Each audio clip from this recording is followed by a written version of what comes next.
Ah, shit.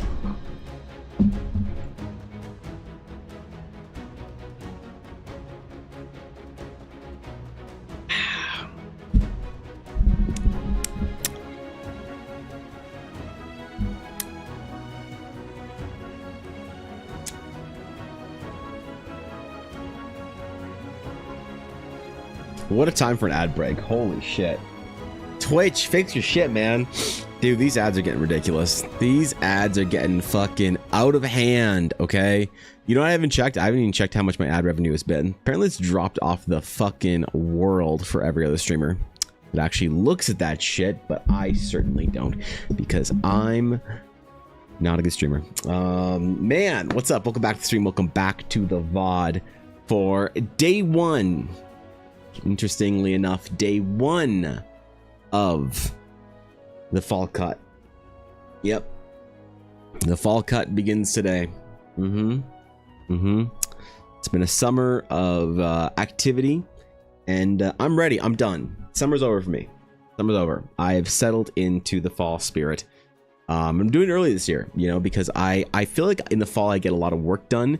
There's something about the timing, the being indoors, the cozy atmosphere, the, you know, the whole thing. And I'm starting that season early. So even though it's like, I don't know, 28 degrees out today, beautiful summer, not a yellow leaf in sight, blue skies, I don't care. I'm checking out.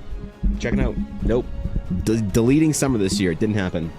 It was just rain. So it's gonna be a pretty big marathon of work coming up here. I'm really looking forward to it because the adventure should come out, the astronaut class should come out, and a couple other things that are on the horizon, all within the next little jaunt. So who knows, man?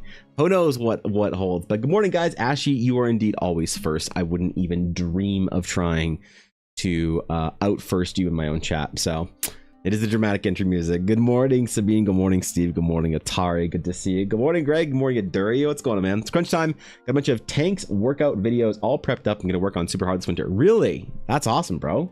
Hell yeah, man. That's actually really sick. Yeah, the gym grind is I put in a lot of work this summer. I put a lot of work this summer, so hopefully that when I do the fall cut, I'm not going to shrivel down into nothingness, because I put on some weight over the winter, you know? I was down 100 pounds overall, 110 pounds, and I put on about 15 pounds over that winter, so I have to get rid of that, or had to still get rid of a little bit of that. But it's gonna be a deep, dark winter this year, and the only thing to save me is going to be the early mornings. I've like readjusted my schedule to decide that I'm an early morning person, and yeah, I don't know. Waking up 20 minutes earlier from 6:45 to 6:20 to go to the gym and just have a little bit of extra time has made a big difference for me. So I don't know. Got Ella to get out of bed early with me today and come to the gym, do it. But our gym is a little bit in disorder right now, so I don't know, I might need to find somewhere else to be for the next little while. I don't know. You're literally in a heat wave. What the fuck? You guys get heat waves down there? We can't afford heat waves in Canada. Yeah, we can't afford heat waves in Canada. You know, sorry, man. Wish we could. Really wish we could. But unfortunately, yeah, we are, the Canadian dollar is not strong enough. So every time we've tried to buy a heat wave this year, has not turned out. Unfortunately, that's the way it goes. That's our current state of things, I guess. We'll just have to, I don't know, see if we can outsource heat waves from, I don't know, maybe Mexico. We can't get a heat waves from the US right now. Nice though, I appreciate not getting smoke from America. Apparently California didn't get on fire enough this summer to affect us really in any meaningful way, but that's a first, so I'm impressed. California has really been putting in the hard work there to fix their shit, as it were, which has been nice. Look, I've been enjoying it. Okay, I've been thoroughly pleased. But I don't know, man. I'm done with the summer. I was so disappointed, so let down by summer this year that I'm just basically checked out. I'm done. It's over. I started thinking about playing through Hogwarts Legacy. Started thinking about making my mulled spice, the syrup and other things. I'm cozy, man. I'm ready. Hello, Mel. What's up? Good morning, bro. What's good, homie? I'm chilling, bro. I'm straight chilling. Thanks for the bits, Mel. I appreciate that. I'm straight chilling. Had a productive day so far. Did the gym thing had a great workout this morning, actually. What else? I don't know. I did some work. I cut some promos. I have a whole stack of promos over there that I got to do things with for tier 3s and shit. And some other things. So I don't know. I've been working really hard recently and getting back into it, getting back in the swing of things. So I'm good, man. I'm good. I hope you're chilling, bro. Currently, Heat Wave, we're limited to Ontario and Quebec as usual. That's where the limited CAD can buy things. I know, right? It's so offensive, isn't it? It's awful. But I'm very excited as I have an interview with Kobold for today. Ooh, what's the interview for? Like an interview for the project, or is this a job interview, or what kind of interview? An interview. That could mean a lot of things. That can mean so many things, man. Hope it goes well regardless, though. You know, interviews or any kind of like meetings like that, they always get me a little antsy. You know, I'm always there early. I'm always over prepared. And the best meetings that I ever have are usually meetings where I'm just like big chilling. You know, like unprepared, unexpected, unscripted, unanythinged. Those are the ones that I will do the best at. Those are the ones that I'll make the most impressions for, which is good and bad, I suppose. You know, I should really learn how to do better at prepped interviews. I don't know, or meetings or whatever. But you know, I just shoot from the hip. Apparently, that's my whole jam. You think I can survive in a corporate environment, bro? I can't even get a real job to save my life. This is the most real anything gets from me. This is a being at a stream on a certain point in time, most days a week, perma-banning anyone who whines about me being late. That's the realest I get for real jobs. Anytime I've had like a real job in the past, it's been good, it's been fine, but man, I have a hard time with it. Just me as a creator in general. Oh, cool. Snippets of different creators for the Kobold That's pretty cool, man. They have each year highlights the small creators. Fuck yeah. No vampires, sadly. Atari rolling on the floor. Wait, what? Wait, what? Interview with a vampire? Wait, oh, I missed that. Art Glitch, thank you for the follow. Welcome in. Welcome in, dude. Appreciate that. Ooh, wait, I'm not recording. Hold on. Okay, there we go. I didn't do too much this morning, right? Yeah, we're good. We're good. Okay, sick. Streamer late, Peeper Riot. Yep. Wait, do you have a big enough bit badge to talk shit? Oh yeah, you do. Okay, you can talk shit, Aduria. Yeah. Remember, shit talking this stream is a pay to win endeavor, so yeah, you're fine. You can talk shit. You're good, bro. You're good. I'll allow it. You know what? I'll support it. Can't believe the streamer was late. People riot. Might be the only one drawing ritual circles in the basement. Sorry, wait. It's to stop my Archfey patron, so I'm practicing salt circles. Ha! Joke's on you. There's no Archfey in Eldara. Ha! Self-report. You don't even play in the Dragon's Claim. Got her. Holy. Imagine drawing ritual circles in the basement only to reveal that you don't even play in the realms of Eldara. What are you gonna do next? Say that you have a 9 hells representative to talk to some devils? The worst idea that anyone's ever posed to me for the realms of Eldara? Well, it's okay, Sabine. I don't blame you for it as long as you clean up the rituals after. I got to do 71,916 bits to talk shit like Iduria. Got to get my no, you can still talk shit. It's fine. Yeah, you can still talk shit. Listen, you like the pay to win shit talking bar is really low. No, you're good. If you do want to shit talk like Iduria, yeah, unfortunately you need another upgraded level of Crumb. I don't make the rules, dude. I don't. I wish I could just let everyone shit talk as much as they want, for any degree, but yeah. Pretty character portraits. Thank you. I appreciate that, Art Glitch. Thank you. This is a very important character that I'm drawing for an upcoming D&D campaign. and a little mini adventure that I am releasing on alongside of a class that I'm developing. So an important portrait of an important character. Lore-wise, very important. To me, very important. Because not all important lore characters are very important to me, you know, personally. So I can't screw it up. If I screw it up, I'll never forgive myself. We have to make sure that Master Morale is well represented in the Dragon's Claim here. That's okay. It does. Yeah.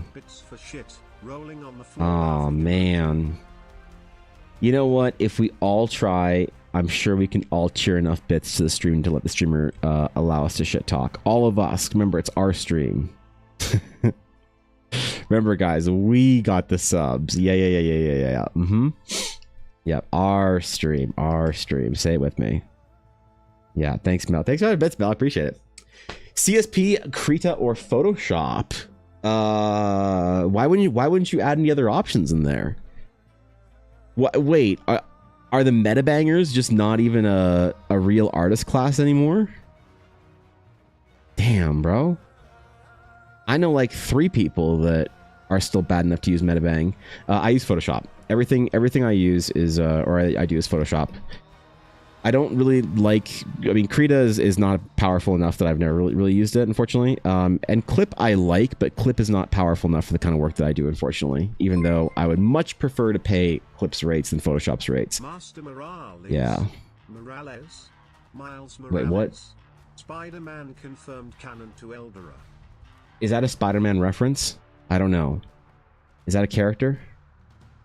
Am I supposed to know this? Shit.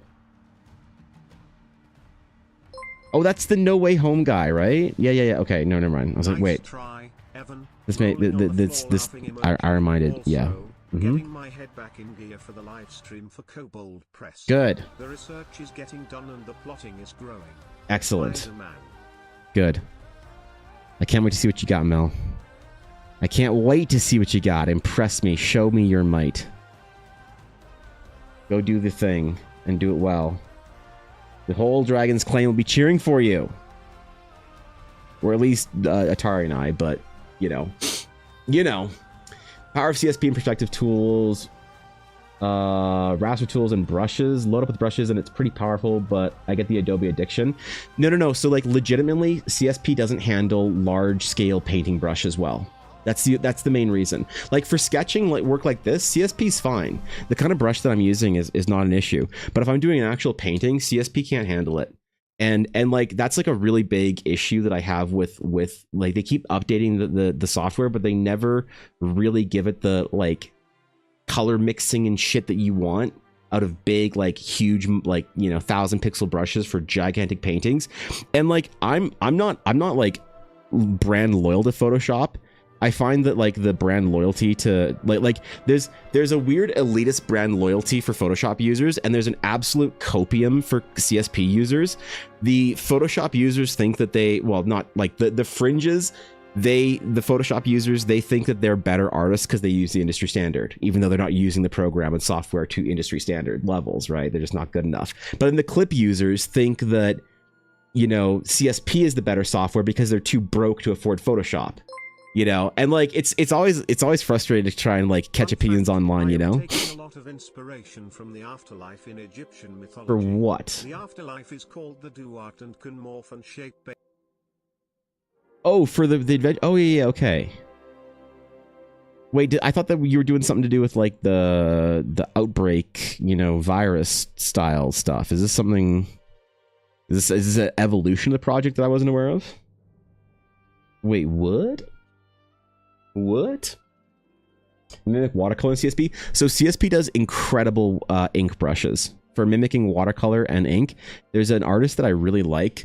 I don't remember what I can't pronounce his name. It's something Spanish. His name is, I need Guapo to help me pronounce his name, but this guy, he uses clip, and he always does this ink style stuff that's really, really juicy. And I don't know what kind of brushes or anything he uses, because like clip, what brush do you use is like a real question. Photoshop, what brush do you use is not a real question. So I don't know what like set he uses or whatever, but the way he like mimics his ink and like chalk and Conte and charcoal and everything else in here for this like kind of mixed media vibe is like really exceptional. So a lot of the work that I do, I could probably do in Clip, but I don't know. It's just annoying to like bounce between softwares depending on the project when Photoshop does it anyway. So that's why I use it mostly. I really wish that Photoshop would make some actual like really good updates to the painting side of the software, because all they're doing in the recent updates is just adding AI shit. And I'm kind of over seeing a new update for, or like they added a star tool. Like what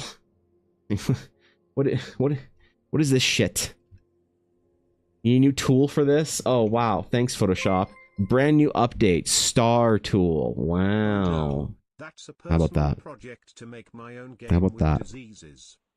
Oh, I thought that was the co-op press one.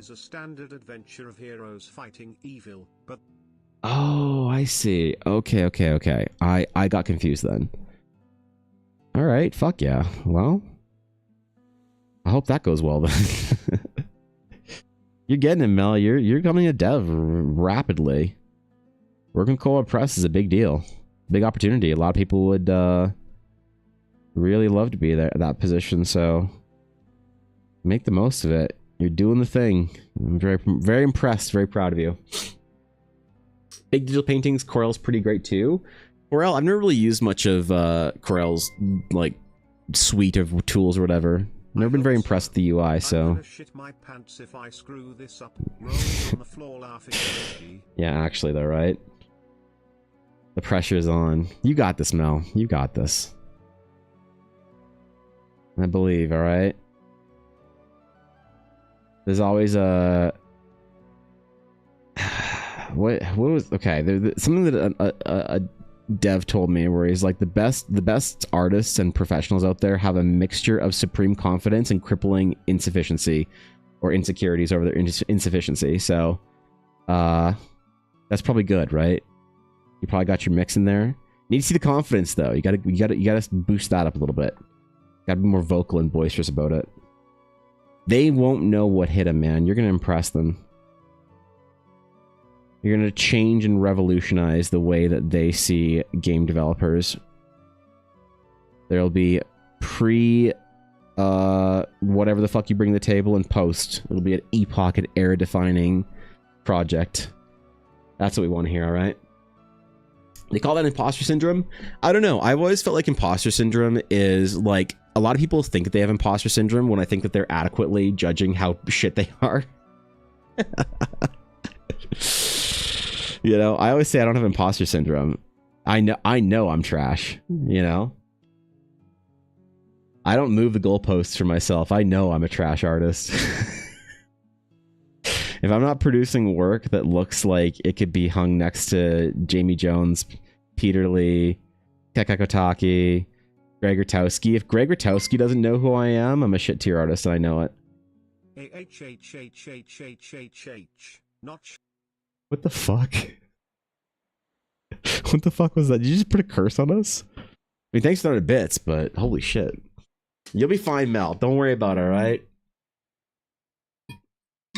You'll be fine, you'll be fine, you'll be fine, alright? A lot of True Grit textures, supply brush, those are worth it for CSP, and they make Photoshop brushes too. Oh, cool. I've never really like bought like a brush pack from like a studio that makes brushes like that before. I'd like to see what the CSP marketplace is like, you know? See what kind of shit they're producing, what kind of things they're doing. I don't know. That's a later Evan problem though right now. Right now I don't have time for that shit.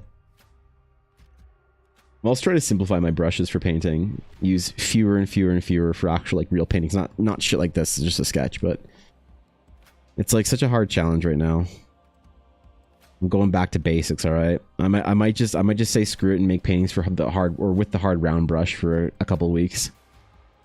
Just hate my life, and then when I like bring back my actual like painting brush set, feel like I can like the Vegeta weighted like ankles training style shit. That's what the hard round brush will be. I also have a mentorship coming up here really quickly with a couple of new people, art students, and I'm gonna force them to use the hard round brush for 2 weeks. It's gonna be rad. They're gonna hate it. They're going to absolutely hate it, and I can't fucking wait. I cannot wait. It's gonna be the most enjoyable thing to watch for me. The suffering and forced greatness is going to be pretty great. The opposite, I give myself more tools, brushes. Fuck AI? Yeah. Well, does Clip have any like AI nonsense built into their software yet? Because it's only a matter of time, unfortunately. I don't really have the faith in Clip as a company to not, unless like it becomes socially so reprehensible, which it's kind of there already, but not to the point where Adobe cares anyway. So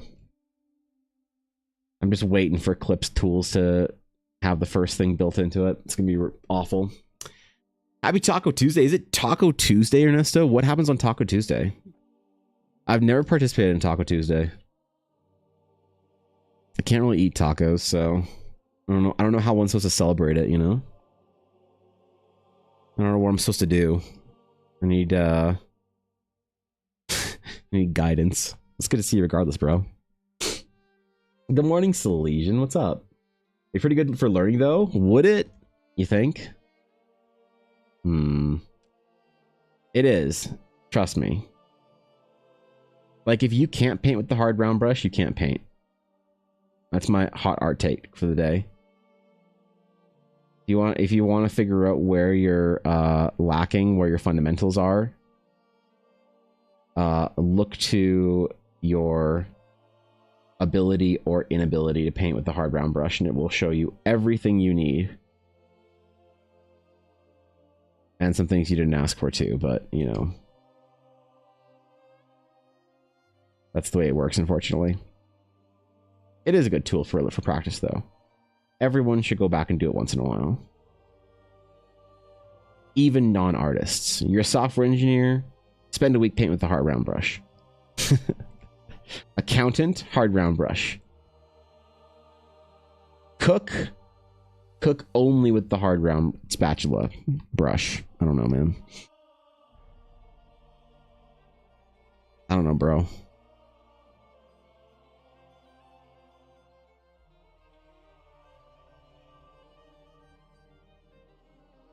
Ooh, I kind of like that. That's nice, man. All right, we're gonna get this piece done today because I got an appointment I need to get to today. And I need to have this done before that. But I'm gonna have my wrist and arm looked at again today, which is gonna be awesome. So hopefully, I'll know pretty soon if I'm gonna have to have carpal tunnel surgery or if it's something else. I'll have some place to move and act upon. So we got to be expedient today with our work. All of us. We can't delay on the astronauts that we're all obviously drawing. It comics with speeds up. I have a brick brush, a cement brush. Interesting. They tried, but the pushback, there was pushback, so they stopped that early. Yeah, I could see it. I mean, they like Clip has like some cheaty pantsy tools in there, like built into the software, like their little, you know, poser tool, whatever thingy. But I guess if it's not, like, people will accept a cheaty pantsy tool as long as it's not a hard, like, AI generative tool, which is fair enough. No one's ever had any problems with, like, AI tools in Photoshop or Clip, which they have, like, Clip and Photoshop have plenty of, like, what you would consider to be AI, and have for decades. But just not generative AI, and that's the only difference. That's the barrier that they can't cross, so... Wish Photoshop would get the message and stop trying to push their shit on me every new update. It's getting a little tiresome, if I'm being real. I'm not particularly enthralled by it. But like, I'll use Photoshop as long as it's the best tool out there. Until something else comes up, I don't care if people don't like the company or whatever. Adobe's got problems, people hate them for billing reasons or subscription reasons or whatever. Doesn't matter. I'll use the tool as long as it's the best one out there. Artists have used Photograph forever. The Cheaty Pants Poser tool is just that. No, because people trace over it. So, no, the Poser tool is fine as like a digital tool, but I see so many people on their streams just tracing over it. They're like, I don't know how to draw this pose, so here's the Poser tool, whatever, and then they'll just trace over it. It's like, you don't build any sort of like observational skills with that. So it might like get you the pose you want right then and there, but it doesn't, like, it hamstrings you and blunts your progress in the long term. but it's so tempting, right? It's like the main reason why I tell like artists to stay away from digital tools as long as they can, because if you use any of that cheaty pantsy shit, even like layers and Control Z and whatnot, too earlier in your art journey, you're just fucked forever. You'll never recover, ever. You'll be stuck. You'll be stuck for all time. Jan Van Meer uses Camera Obscura. Spike Troutman used that method? I'm not sure who those people are. I'm really bad with artist names. You could name a bunch of painters and shit, and I'm like, who? I know projects, but I'm really bad with individual names, unfortunately. So, neat idea on the background paper look. Thank you, Full Caber. I appreciate that. All the work that I do for concept art for the like the D&D setting that I'm building my adventure in, I use this sort of like texture for, so that it feels a little bit more in world, you know, a little more classical RPG. That's like the big, that's the big vibe that I go for with it. So I find that it does what I want. It's effective at storytelling for me. But it's actually not even a parchment texture, it's actually canvas. A lot of people sort of misassign the base foundation texture as parchment. It's supposed to look like parchment because it's supposed to have tooth to it, you know, at a distance, but it's actually weathered canvas that I mess around with. So, find someone say my name correctly? Really? You got a difficult to pronounce name? Damn, bro. Wait, Full Caber? Say Full Caliber? Well, I mean, the thing is that when you're like streaming and shit, your brain needs to cut corners and like read sort of words at a glance, and Full Caliber does make more sense. I almost said Full Caliber. So that's what happens. I mean, if you got a difficult to pronounce name, or a name that like looks different or whatever, that from, you know, has like some oddity to it, yeah, streamers are gonna mispronounce your name 10 out of 10 times. It's not as important for just like a chat or viewer if you're just chilling, but as a streamer or whatever, I think it's really important to have a easy to pronounce name. I see a lot of Twitch channels that I'll get like a raid from, and I won't be able to pronounce the name, and I'm like, oh shit, you know.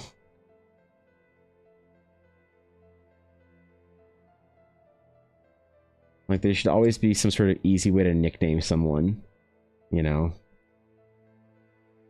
if you're streaming. But if you're just a enjoyer, a viewer, a chatter, a watcher, people have trouble with your name, fuck them, whatever. Whatever, man. Perfect is the enemy of done for comments when you're producing 30 pages a month of art. You trace some photos to get work done by the deadline. Might be cheaty pants, but still the bullpen worked at Marvel. Yeah, sure. I mean, that's fair enough, you know. I don't really regard a lot of comic illustrators as like, you know, the pinnacle of the craft as like illustration. So of course the tools they're going to use are different than like an illustrator, you know. It's like the idea of any kind of stylized derivative work, right? Personally, I know comic artists that have that still that like illustrator background ethos, and I think that it still serves them better than, like, yeah, you might have some trouble getting things, you know, done on time when you're beginning, but I would still personally recommend that even if you are in a very quick thing, like quick stylistically derivative, you know, production schedule, whether that's animation, you have to be very quick, cartooning, comic booking. I don't know, man. It's rough if your studio's telling you to like be tracing shit and whatnot to get stuff done in time, and that's like consistently what they're doing. I'd be very cautious of a studio like that. But that's different, right? Animation and comics are a completely different world from concept art. Because like as a concept artist, that's like unforgivable shit. You're screwing yourself way too much with that. Also, just talking about the work and how to practice drawing effectively, and like you could do it if you have time to dedicate. Yeah, for real. Yeah. You know. So corrected, and I'm happy. I'm using myself a bit of an amateur artist, and I use CSP. Really wish I had skill to do some fantasy art like your style. I mean, it's just time. The stuff that I do is not particularly impressive. You can get to this point in sketching like very quickly in your journey if you wanted to, if you study the right type of things. So go study sketching for painting. That's all I'm doing. If you like this sort of style of work, I'm just spending more time rendering sketches for the intent of painting. So it's a bit unintuitive, where you want to like maybe like look at illustration or drawing to get like better at sketching, but it's actually better to learn sketching for painting. It's like one of those weird things where if you want to learn how to draw or paint really well, you have to like learn how to sculpt. It's not intuitive and it's not obvious, but just start, yo. A little bit of time, a little bit of patience. You'd be drawing everything you ever wanted. Except for apparently the projects that Aduria paid for on coffee. That you never get to. You just sit there and dread it. And dread it and dread it as the deadline for it, or as the queue for it continues to pop up. And then you start getting shit talked on Twitter. Yep, he knows. He knows. Watched a seminar from a concept artist, and he used 3D model a figure and photo bashing it. So I think some studies are more interested in the end result than the means. Yeah, I mean, so if you're photo bashing shit and you're doing that kind of concept work, 100%. 100%. That's the kind of like they're not all concept work is created equal. That's definitely true. Like, it's kind of the idea with like AI image generation. The big hot take is that like, are AI images art? Is AI art? And my toxic take is that there's a lot of stuff that like has as little soul as AI art produced by people. So not all work is made equal. Photo bashing is something that's like really effective for environments. For characters and figures, I don't know. I don't know if I get behind that shit. There's like a lot of really great illustrators that even like work for, like, do illustrative projects for like Magic the Gathering, those kind of clients that use like photo bashing is a subset of a tool of a technique called matte painting. So they'll do matte painting. I actually have an entire book on matte painting that I got when I was in art school. It's really cool. But yeah, that kind of stuff for creating fast and quick textures is one thing, but like, are you using your poses, and are you drawing that out specifically?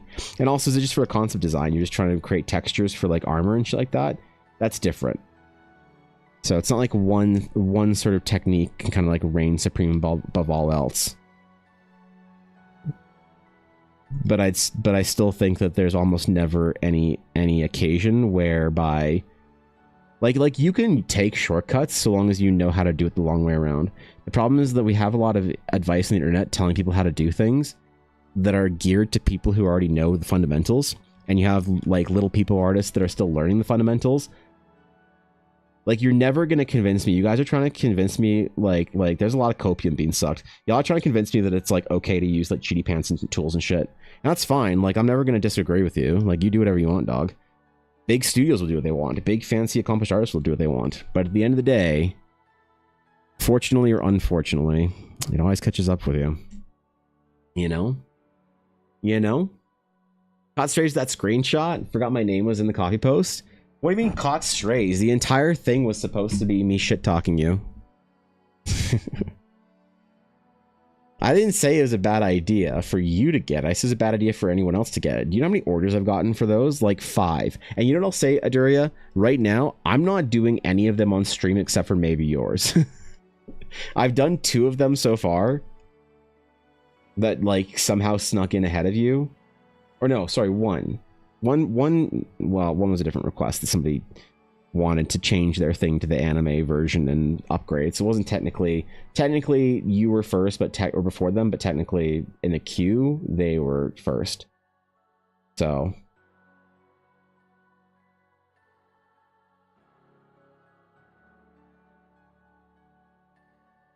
you know, that's why.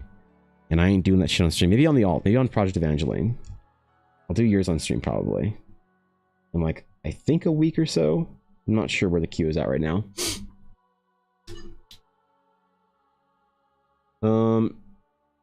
As a teen, in a lot of ways, I was better artist than I am today too, because I drew every day, but I want to be better too. Yeah, I mean, it's all about consistency. You got this. If you wanna get back to that point, like, it really is painful when you know that you used to be better. Dude, when I first like got back into art and drawing and sketching and concept development, man, it was toxic. I hated my like progress. I hated my progress. It was just the worst for a long time too. So looking forward to seeing the process. Hopefully it's fun. Change something with coffee posts though. Like, I need to change the wording because I thought that I was very clear about stuff, but I've had a couple of people be somewhat like little bit, just a smidge disappointed with their sketches that they've received. Because they like didn't get the thing that they wanted. And it's like, I don't know how to like, how do I keep reiterating that that their coffee requests are supposed to be a brand new design? And if you, like I say, if you really have something specific that you really want, that you're really attached to, this is not the thing for you, right? I need to figure out how to make that more clear, because I really don't want people like being disappointed with their sketch afterwards. Otherwise it makes me feel a little kind of grumbly inside, you know? It always kind of gets me. Just a smidge. That was long ago. I was born in 94 and got back to doodling and stuff, etc. I just feel like if I had not stopped because I let high school and had gone right roads, I could have improved much more. Yeah, I mean, there's no like the illusion of behind is just that, it's an illusion. Like, if you feel like you kind of like don't like, your brain will play very careful and crafty tricks on you and say the kind of shit that like, it'll tell you things like how you're behind, and that will automatically sort of sap your motivation to like work for it or to push, because it's like, you know, logically your brain is supposed to in some ways protect you from wasting unnecessary amounts of energy on things. And that's like a really dangerous thing that, I mean, I see in myself, and I hear that kind of the same kind of language with like, oh man, if I hadn't stopped, or if I hadn't done this or that or whatever, if I had kept it up with this skill or whatever. But I really think that being behind is just like an illusion. You know, that there really isn't the truth is, so many people get to a certain point and then coast. So it's like, you look at somebody who's been drawing for 30 years, you can probably attain a similar skill set in a couple.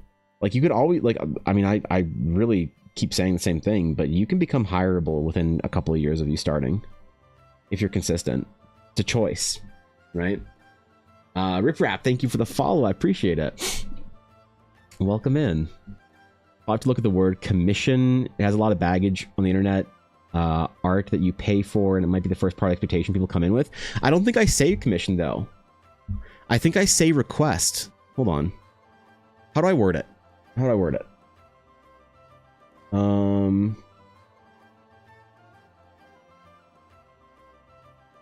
Character portrait sketch. I call them requests, yeah. Request supported sketch, character design sketch, create a design based on the description of your character. This is done request style, so there is no revisions or approval sketches. I say this is intended for clients looking for a brand new design. If you have a very clear vision of your character and want to make sure the details are all in accordance with your vision, please contact me about a formal commission piece.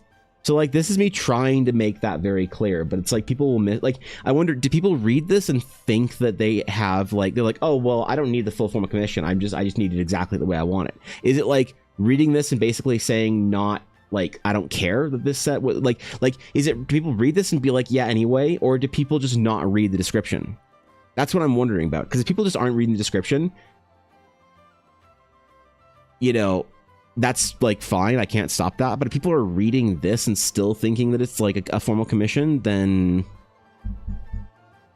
that's where I'm like a little bit stuck. I don't really know how to handle that or fix it or whatever. You know, I don't know what to do about it at that point anyway. I guess I could say this is not a commission, but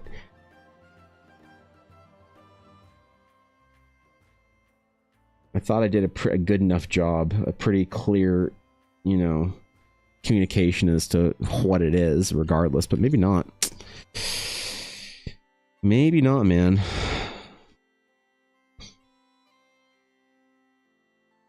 I always respect when someone says, like, bro, your coffee requests are awesome, but I can't wait till you have, like, your commissions open so I can get, like, an actual, like, whatever piece. It's like, oh, you know what you want. Got it. Cool. Neat. Sick. Rad. We'll get it. It'll be great.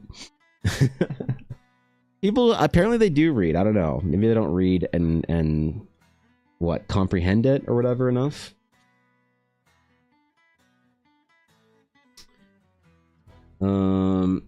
Even turned into a mascot competition. Sadly, didn't win. I think they didn't not like me doing a digital drawing entry. Really? Weird. I think people aren't fully reading it. Maybe. Yeah, that might be it. I also will say over and over again that I don't base it on visual reference, and then people will send me references. And I'm like,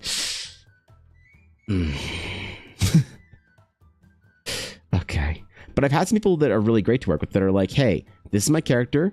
Here's the concept. I'm just curious to see what you come up with it. And they want to see another interpretation by an artist of their character concept. And that's always rad. That's really cool. Super easy to work with people typically like that. And as I've said before, the vast majority, most people that I've worked with on coffee are an absolute delight. It's never usually an issue. And no one's like demanded a refund or anything or been like super whatever, but it's just like when somebody's a little bit disappointed. That kind of like when I catch a little bit of like that, like someone said, oh man, I should have been more specific with my request. Oh well, thanks anyway. It's like there's a part of me that's kind of like my heart sinks a little bit. I'm like, oh man, I'm sorry you had expectations for something different and I couldn't meet those expectations. Because regardless if somebody's expectations are fair enough, I want to be able to meet the expectations of people. Always. As a professional, it's important for me to be able to meet expectations. I want people to have high expectations and high standards. And I want to be able to meet and exceed those. I want to be able to meet and exceed both the standard and the expectation. And so when I don't do that, regardless of like if it's like a reading comprehension issue or just an absent of information, whatever, it just still makes me feel rotten inside for a little bit. And I don't like it. I don't like it. More than one or two lines, sometimes the brain just goes, nah. I think you're right, yeah. Maybe it needs to, but like I find that a lot of the bullet point artist things comes off as aggressive. Like when somebody just has bullet points, this is what you're getting, this is what you're not getting, whatever. It just feels a little inelegant to me. And I know very accomplished artists that have their commissions set up like that, and that works for them, and that's great, man. But I always find that it's just not quite an elegant enough solution for me, and I don't like it. So this is probably like a byproduct of that, is that I get lots of benefits from doing it like this, but there's probably, it's like, in some ways I can't minimize the drawbacks, you know what I mean? Can't all be Blackwood dice? I know, right? She's gotten a lot of commission requests for dice after the last Ren Fair. Holy shit, man. The amount of people that got dice at Ren Fair was just unreal. And like, even I didn't realize just how much of like my stuff sold at the Ren Fair that I made, like bookmarks, keychains, that kind of stuff. I didn't realize so many of the, like the small things sold. I was there for only Saturday, and a couple of prints sold, but nothing like crazy, you know. But what was weird is a lot of people didn't think that, like, they were surprised to find out that the people at the booth selling the prints were the ones that made the art, you know. Elle would be like, yeah, it's all art that is for my husband's D&D adventure and whatever, blah, blah, blah. And he, you know, he does it all himself. And they're like, oh, he does it. Oh my God. Wait, you guys do this art? And I was like, yeah. And they're like, oh my God, that's crazy. Like, so it's kind of weird. It's like, do people have art at booths at conventions that they don't do themselves? Is that like, I don't understand how I don't understand the mechanics of that, you know? This is giving me money to draw you something I want to draw based on a few words from your mouth. And maybe that's what I need to say to avoid this entirely. You know, but that comes with its own issues, right? Maybe it's a pick your poison thing, hey? I don't know. You cool to see some Castlevania doodles with your art style? Castlevania. I don't do a ton of fan art, to be honest.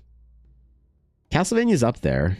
It's definitely up there for things that I'd like to do in the future. But I feel like right now I'm stretched so thin with projects that I wouldn't have time for anything like that for a little while anyway. Once the adventure's out and once my big projects are done, I'm just chilling. As soon as like Eldara is going and good, as soon as the card trading cards are out, the adventure's out, the Astral Knight and the Astral Sage are out, the base races, classes, whatever for Eldara are out, and my big commissions are done, I'm gonna straight chill for like 3 months on stream. Right? Maybe it's like December, January, February. I'm gonna straight chill and just draw dumb shit, do some fan art, you know, draw some whatever nonsense, and just enjoy life doing that. So who knows? Maybe during that time I'll do some Castlevania, and I want to do this like dumb thing where I draw a bunch of portraits of characters from BattleTech. What else? I really want to do fan art of the new campaign. I really want to do a sketch portrait of each of the new characters for the new Critical Role campaign whenever it starts up. I think that'll be really fun. I have to do a sketch still for War of the Realms for Tank's new character. I'm trying to find time to do that as well, but that's been hard. That's been a priority, but it's been hard to find time for any of that kind of personal project stuff. The next fan art thing up on the list is still Stimpack, and I really want to get her dragon self done by the end of Smogus, because I think it'd be kind of a funny way to end the month, is drawing Stim as a dragon, as a Dagrond for Smogus. I keep trying to figure out if I'm going to draw her like anime style or more like in my sketch style. But I was supposed to start it like 2 weeks ago, but then Flood, so you know, things get pushed back a little bit, right? That's one big list. It is. I got a lot of stuff to do right now. I've got, I worked it out. I've got right now, between now and being done, I've got around 300-ish hours of work before I'm going to like just be straight chilling. So that's why I haven't accepted a single commission request of any kind from anybody that's not coffee. Since like May. haven't added to the wait list or anything since like May. Because I just don't want to be stuck in like having to do projects, having expectations, whatever, when there's like more important stuff to do for the adventure, the game, whatever. And that's great. I'm really like hoping to work through it pretty quickly here. We just have to balance everything. A lot of the projects like won't generate any revenue until after they're done, you know? So I have to balance like things that will actually pay the bills with the things that are the long-term investments, like the adventure. Like no one is paying me to do the adventures. There's been no Kickstarter or pre-orders for it or anything like that. Neither with the cards yet either. So you got to balance that with things like coffee requests and sketches, and it all works out. It just extends the time period a little bit. When you're like, okay, 300 hours of work, that's like what, 2 months or whatever. Cool. So everything will be done 2 months. Probably more like 5, I guess. It's like Renfair, are your people just drawing at the table, not requests? Just you working hard, might step it up.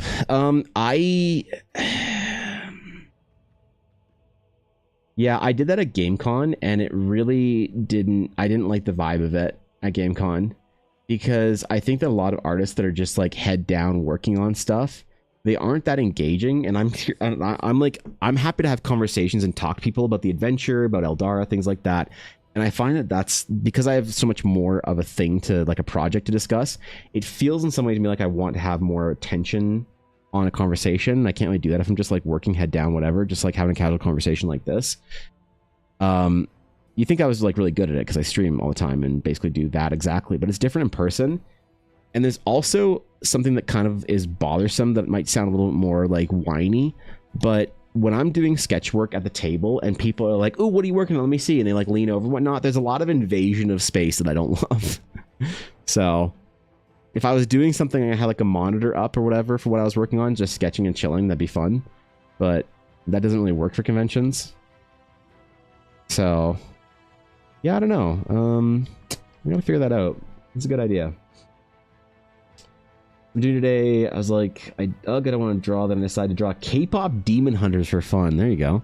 And that's important too. Is you know, having things to sort of like reset your brain, fun projects, personal things like that. It's one of the reasons why I do better with multiple projects.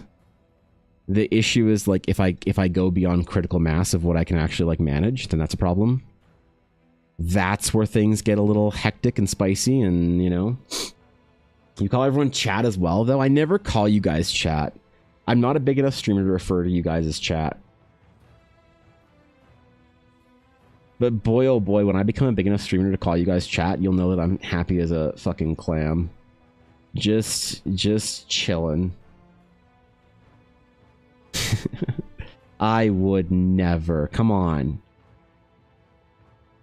Come on, you know me too well. You think I'd ever stoop down to such a low level as to just refer to you all the blanket term as chat? I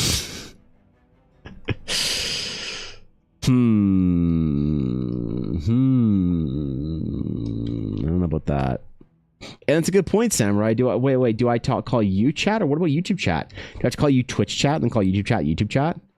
What happens when I download Restream and I'm streaming on Instagram and TikTok and Twitter as well? You know? Call us creature features. When I hear the word creature feature, for some reason I think of like old 1950s shit. And I don't want to get okay boomered that easily. Like, I'm not that fucking old. Holy. I'm older than you, but listen. On Twitch, you gotta keep it with the young crowd, all right?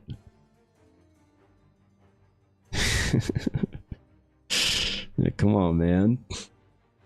What of Kick and Yibu and IKEA's smart fridge? Ooh. Well, the thing is, I am more like positive on Kick streaming than most of my contemporaries, just because I think that it will become like, I never like to shit talk something and then have to like backpedal. Like, you know, when everyone said basically, oh my god, I'm quitting Twitter forever, I'm going to the only app that matters because I'm not a terrible person, I am now using Blue Sky because I'm a good, moral, and just human being, and you should love me for it, and if anyone who uses Twitter is a terrible, awful person.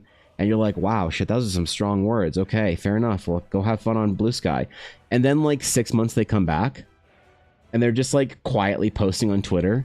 They reactivated their account. They don't make any posts, but hey guys, guess I was wrong, I'm back on Twitter. They just quietly come back. They come back fucking crawling and just hope nobody notices. I always notice.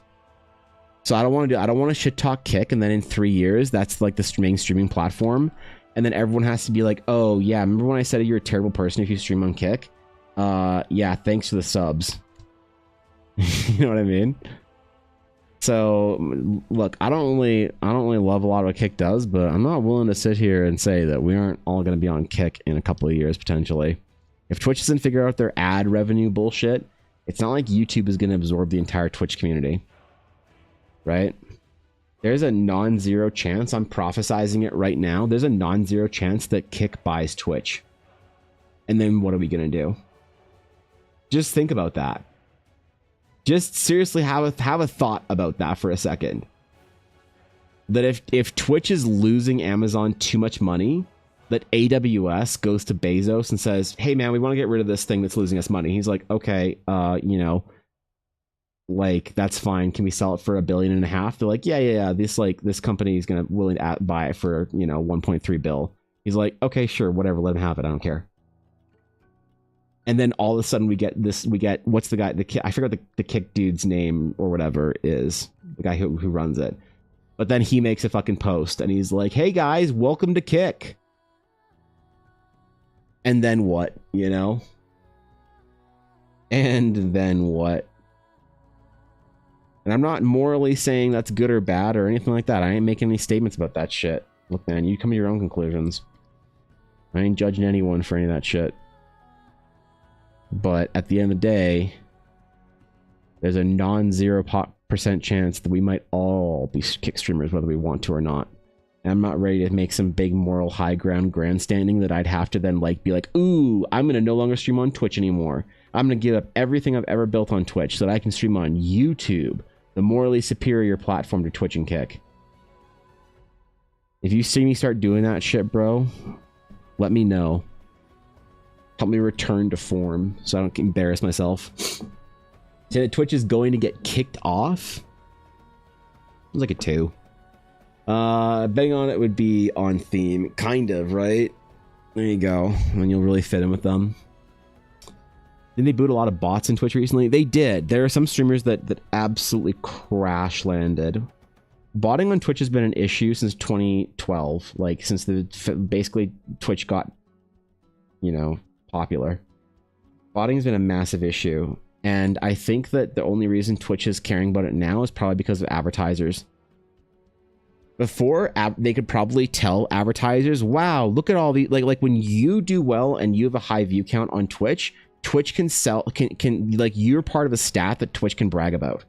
So obviously Twitch isn't going to ban you if like you're not botting too overtly. Even if you are, they still like let you slide, it seems like. But now it seems like they're trying to like actually fix their ad situation. So I think they have to start booting people and like killing bots and shit. So, you know, they're complicit in it now. Before Twitch plays Pokemon, even before. Yeah. Well, yeah, view botting has been massive. Like a lot of the biggest streamers that came up in that time, that early era of Twitch, came up because they view botted their way to the top of the categories. And then the ones that were good took off, the ones that weren't just sort of like faded into obscurity. But a lot of streamers came up on view botting, at least at some point in time. Like it's unfortunate, but it's like the way the site kind of worked for a long time. A lot of people were like, fuck it, if I get booted for botting, then I'll do something else. Like people who aren't like, who didn't want to like, who want to be career streamers but didn't care if it like didn't work. They're like, sure man, I'll try and cheat my way to the top, and if it works, it works, and if it doesn't, you know, whatever. I'm just working at Starbucks chilling, like it doesn't matter for me. And then they became big streamers and it worked out for them. So like, good for them, I guess. But it's a bigger issue than like, it's not like it's like the biggest thing ever that we need to worry about and cry about, but it is a bigger issue than people like would like to admit, I think. Who knows what'll happen, but I'm just not really ready to say with certainty that Kick isn't going to be a mainstream platform in the next couple of years. You know? I also don't love the moralizing of like brands and consumption, you know, because like anytime you hear somebody say something along the lines of like, I can't believe you use or stream on or play games from whatever company, and you see like sent from like iPhone or Twitter or like, you know, whatever, it's like, bro, bro, you're choosing to look the other way on a lot of stuff here that you're gonna tell people they're morally bad for doing. I'm not ready to do that. I ain't ready to do that, man. Nope. I know better. Keep my fucking mouth shut. Gotta breakfast. Be back in a little while. Stream's still on. Talk to me now. Yes, dude. Legion. Have a lovely start to your day. And I'll probably be here for a while. My appointment isn't too early, so we'll be chilling. Just straight chilling.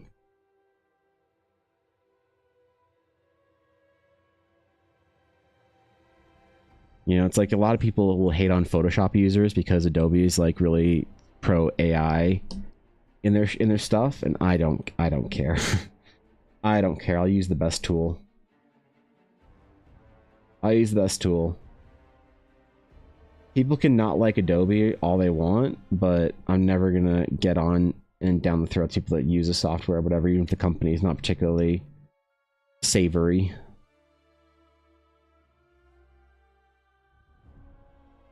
Because as you dig into it, ooh, you're probably indulging in some pretty shitty brands if you look down deep enough. You gaze into the abyss. or some shit like that, you know? Treat the bomb, you think so? Yeah, maybe. It's my aggressive fence sitting strategy where I just won't get mad at anybody about anything. I won't invest the energy into that shit.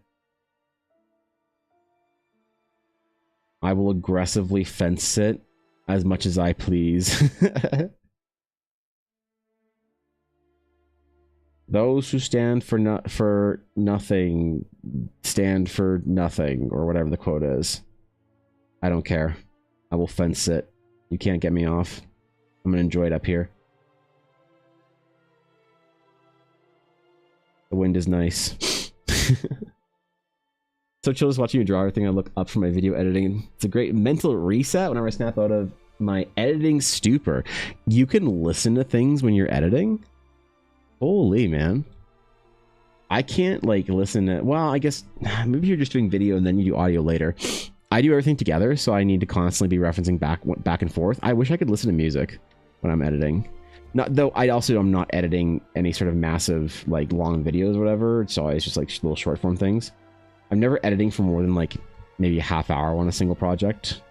So I'm probably missing out on something, but a lot of companies get canceled and then people forget it's like the game, which I lost. As long as you don't think about it, you're winning. Yeah. Yeah, there was like a thing about Twitch as well for a long time where people didn't want you to stream on Twitch because Twitch was like Amazon. And then all of a sudden everybody forgot about it. Like, okay. All right. Sure, man. Whatever gets you through, I guess, dog. You stand for nothing. What will you fall for? I think that's what I've heard before. Is that the quote?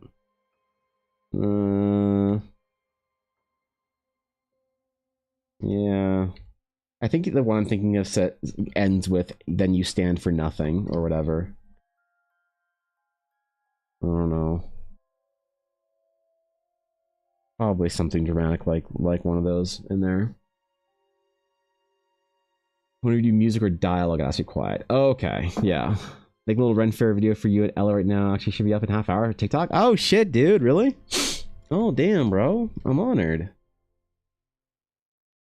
Definitely don't deserve that, though, but appreciate it nonetheless. Holy shit, man. You don't gotta be doing that. What the fuck, bro? What do you mean? I'm so honored. Dude, so many people around the Calgary Renfrew area knew you and Illyria. Really, like it was pretty crazy, man. Y'all are local celebrities. Y'all are internet famous. Let's go, man. Actually, yeah, dude. A lot of like vendors and like other creators and stuff. You know, Scott and all them. They're like, oh, I love their videos, you know? It was really nice. I still think it was so funny that Larry said that she followed me. Didn't realize it. The connection wasn't made. I mean, that made my week last month or whenever it was. I think car musicals are reminding you of that quote. Oh, really? You do a lore drop on Twilight Elves and Eldara? You want to request that for a World Anvil whatever thing for next month? Or do you just want me to like monologue about them right now? I'll do both if you want. Whatever fits, I guess. The problem with the elves is that I'm not exactly sure.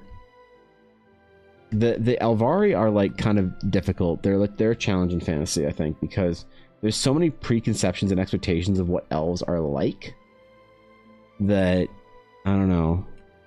I find there's almost like no winning if you like even call them elves. Right? They're like not, I don't know.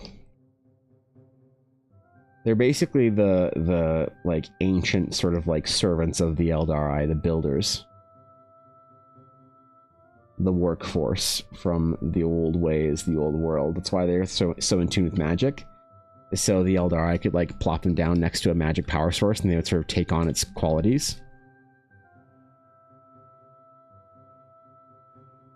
And magic sponges.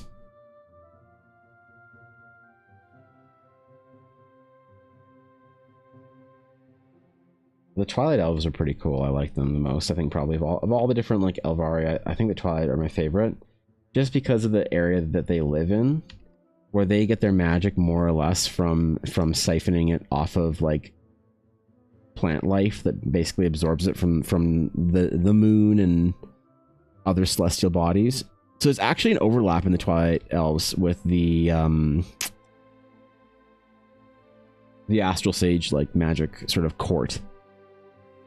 But it's not really one that's like really talked about a lot or whatever. They just kind of do their own thing and they jam. I really wanted to draw this like Twilight Elf Astral Knight that had all that like blue glowy nonsense and shit, while also having the Twilight Elf like features. That's a wild combination. When you get an Elvari that's an Astral Knight. There's not a lot of Elvari Astral Knights though, like whether they're Twilight Elves or Highlight Elves or Sun Elves or anything like that, because all the different Sage orders have different views on the Astral Knights, and most regions of the world are covered by a large Sage order. The Elves are a bit different, where they basically do their own thing as Astral Sages, and they more or less have their own little sort of like local regional circles. So not full-fledged orders, but they kind of conduct themselves like an order, but they're not officially a big order. They're not one of the big five. So they're kind of on the outskirts of Astral Sagedom. And so a lot of the Sage orders that if you grow up in Ashasari, and you ask them about Astral Knights, the opinion of most of the like higher end and just sages in general is going to be that the Astral Knights are barbaric and like this like inelegant, dangerous, like they're not fully in the loop on why the Knights do what the Knights do. And so they see the way that the Knights sort of like get their magical powers and shit and sacrifice their trainees and stuff to this ritual. They see it as unnecessary and dangerous. And so they're like, oh, hell no. Oh, we ain't got to be doing any of that nonsense. So they're going to usually have a pretty negative opinion.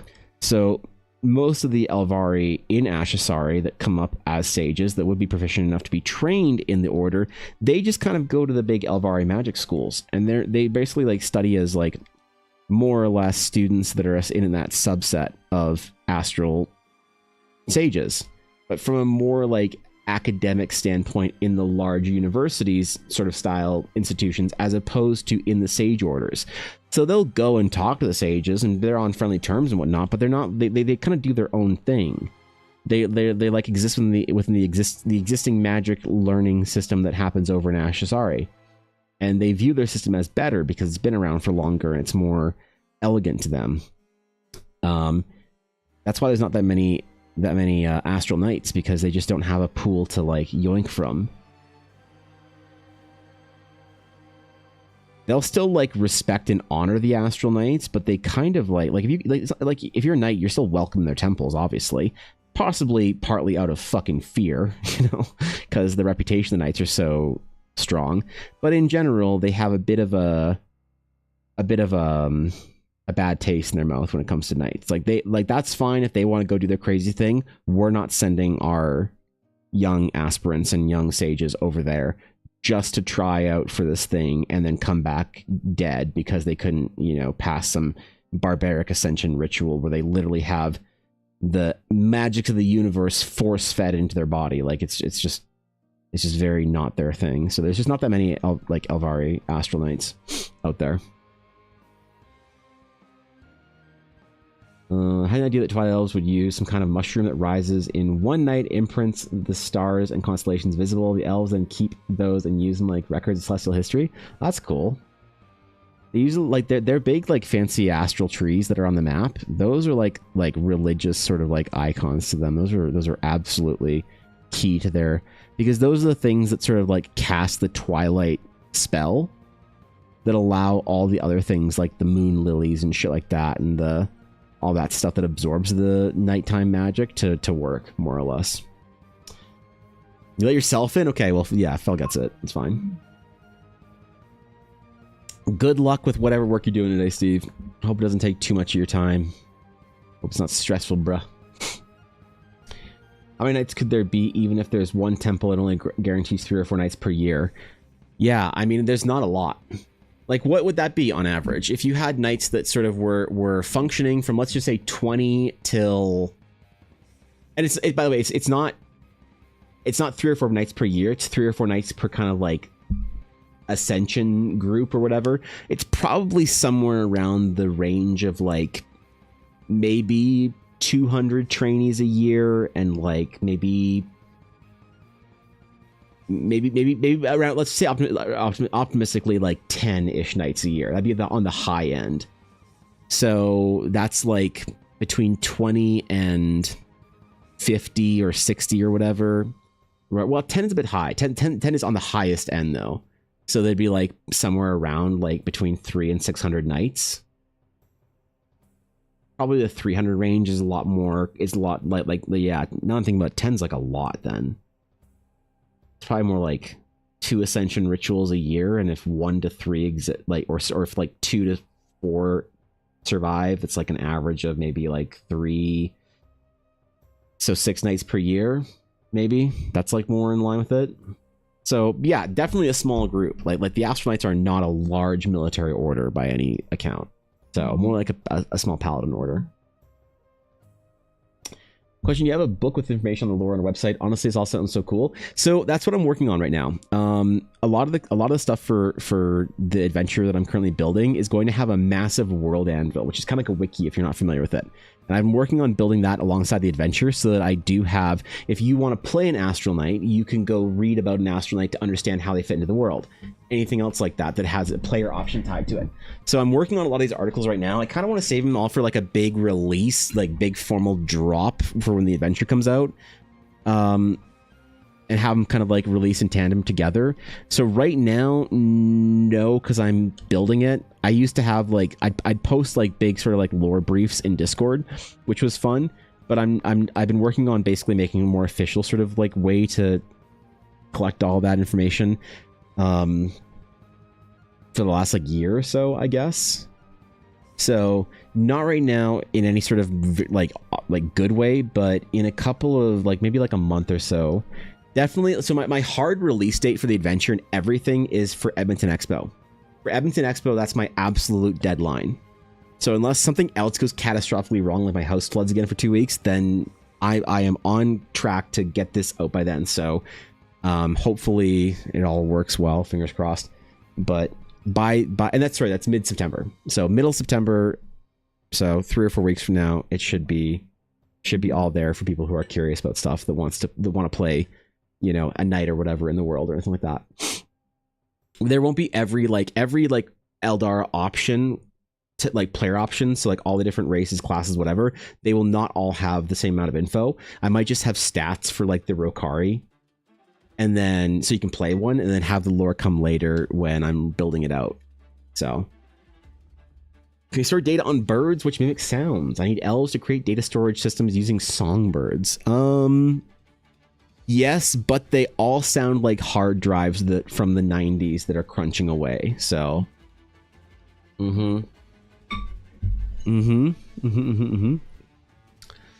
yeah, it sounds good in theory, but it's actually relatively, distressing to hear. Yeah, it's oh god, it's a little tough, isn't it?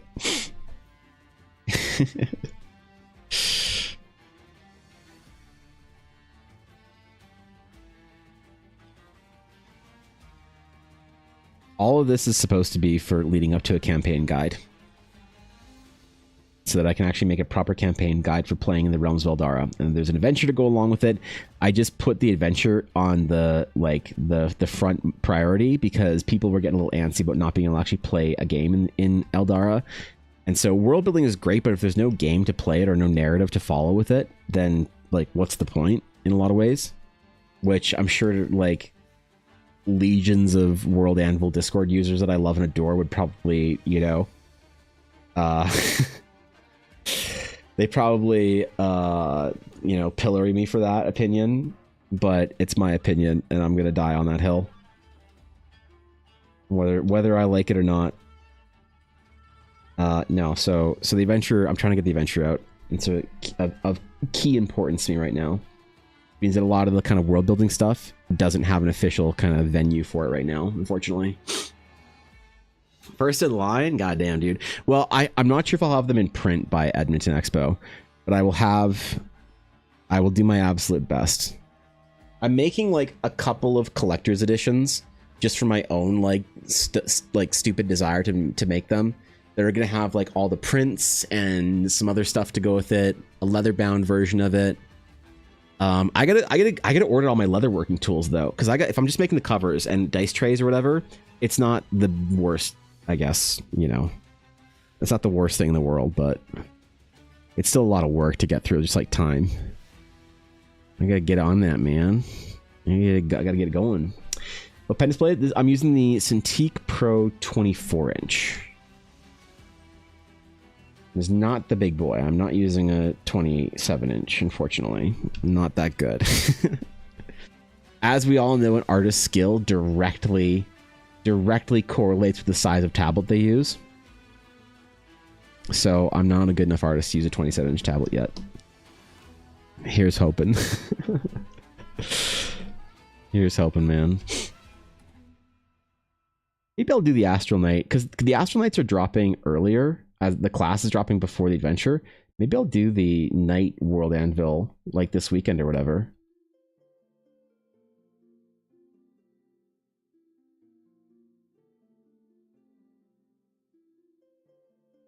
That'd be kind of fun, actually. Can't handle 27-inch tablets. No, I'm too inexperienced of an artist. I can't do it. Too trash tier.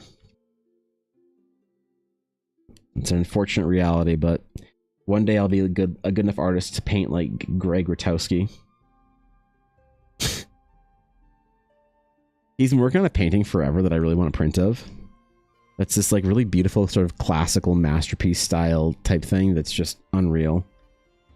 And he finally made prints of it, and I needs one. But he does his prints through Displate, which I don't know, man. I've heard really, really shitty things about Displate quality and everything like that.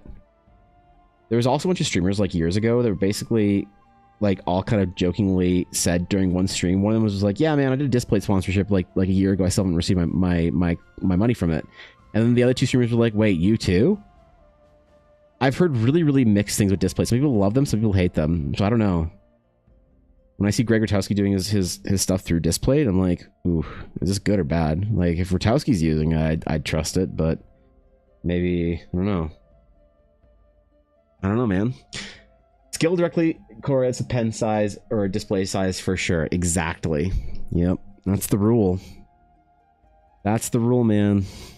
First thing they tell you in art school. Grizzled old military veteran comes and takes a long drag on a cigar and then blows smoke in your faces and tells you that you don't even deserve to draw on a 1-inch phone screen. You're like, damn, not even the Motorola Razr? Not even that. I just spent 3 years working up the right to draw on a 3-inch bamboo tablet. It was awful. At 2 displays, both look amazing. I understand that though. Displate seems like it could be sketchy, especially with the copyright stuff. I see a lot of obvious fan-made stuff and not good quality either, which makes me question how much is legit. But the stuff I got is crisp. Yeah, I mean, there's them on a sketchy level that I don't know about. Maybe they fixed their shit and whatever. Because there are brands that I've like really or sites or companies or whatever that I have heard terrible things about. And given them a chance, and it's like, yeah, they changed all their shit, they fixed their nonsense, and I'm like, great. There's like my first impression of certain, well, whatever. I don't want to get in trouble, but anyway, Okaden, is that right? Okaden, Zero Caden. Thanks for the follow, regardless. Appreciate it. So they might have fixed their shit and they're great now, which is case that's awesome. That's rad. Like fuck yeah, let's go. But there's the like brand whatever. There's also the quality. I've heard people saying like the disc plates fall and they have like really shitty quality print or whatever or something. I don't know. But do they do more than just metal plate printing now? Because yeah, I wouldn't want to buy like a metal plate of art. I'm still an old school paper print, like giclée canvas style, whatever kind of guy. But when I saw Rutowski's stuff through Displate, I was like, damn, bro, how'd they swing getting him on board? You know, they must be doing something right. Just metal. Yeah, it doesn't work for me. Those disappeared in the last couple of years, where I just haven't got any ads from them in a while. I've seen some ads for them in the last like couple of months somewhere. I don't remember where. It was on like a account that was like a fresh account, like maybe it was like a Project Evangeline account or something like that. I don't remember exactly, but like I've seen them around. They're bumping, they're bopping. But I just I haven't seen specifically anything about their like quality or. They've been doing like I don't know, sponsorships or whatever with streamers, so it's one place that I haven't like been catching them at all. So maybe, I don't know. You know? Gadget ship was fun following the stream and getting those little conversations going. Yeah, Full Caber, take care. Have a great rest of your day, my friend. Whatever you're doing. I wish you well, my friend. Be easy.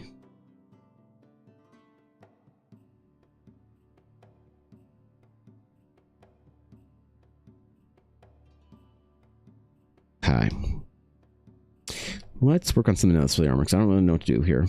So, I've been delaying and dawdling on it long enough. I can't work around it. I gotta figure out what I'm doing for the armor design here. We'll just start doing other shit, and I'll come back to that later. I'll leave it as a problem for Future Evan. Future Evan is such a great artist, man. He figures everything out that I can't figure out. So, if I leave Future Evan a problem, he will always figure it out. Probably because I'm too busy trying to figure out past Evan's shit that he put on me. I wonder if there's a pattern there that I can, Yeah,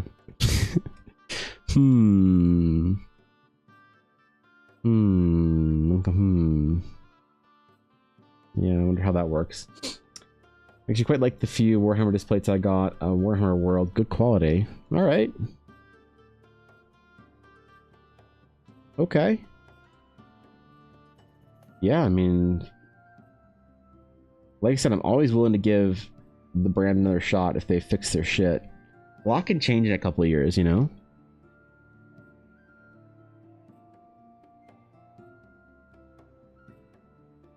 I don't know. I'm still not big on the metal printing because you can't. There's certain things that you just can't do with metal printing. So if you're looking for like poster style stuff, that's great. But for like fine art prints, which is like basically all I buy now anymore, I'm really stuck on metal. Even canvas isn't that great. Like I have a couple of canvases that I got from certain artists. I think I have a Pete Moorbacher canvas that I have, and it's great. It's just not as nice as a fine art print would be. Or I have like some BlizzCon poster canvases, and they're great if it has posters, but yeah, it doesn't quite meet the fine art standard. Though what does these days, you know? It's a hard standard to jump onto. And why should anybody care? Besides dumb art nerds like me. And you know what? Fair enough. That's completely valid. I heard Warhammer. Into the fire, unto the anvil. For Vulcan. For the Emperor. Salamanders. Damn, bro.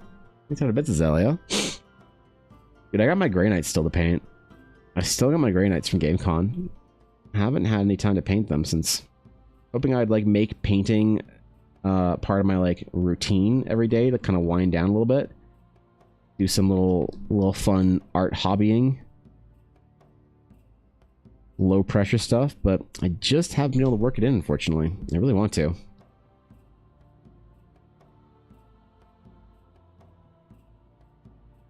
I really would like to. It's one of those things that you have to force time for, you know? You can't, like... You decide to start a new hobby in theory, but if you don't force the time, like, right then and there, you just don't do it, and then you get a pile of unanswered promises and unclaimed prizes and shit like that.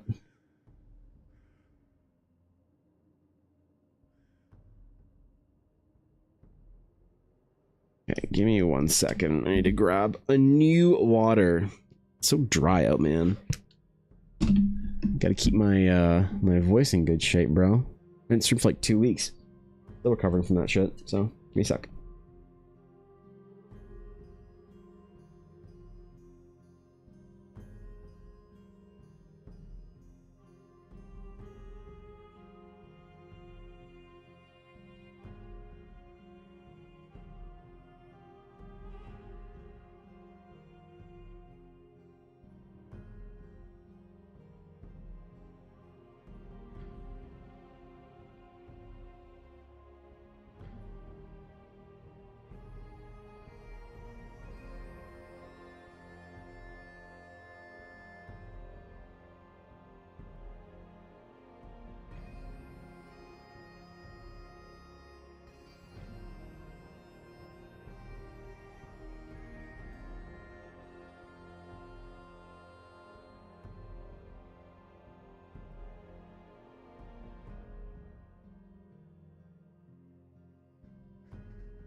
All right.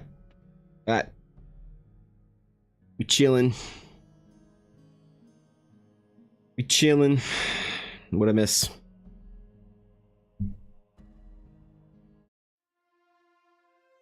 Okay. Cool elven markings. What? What was I doing? Armor. That's right. Armor.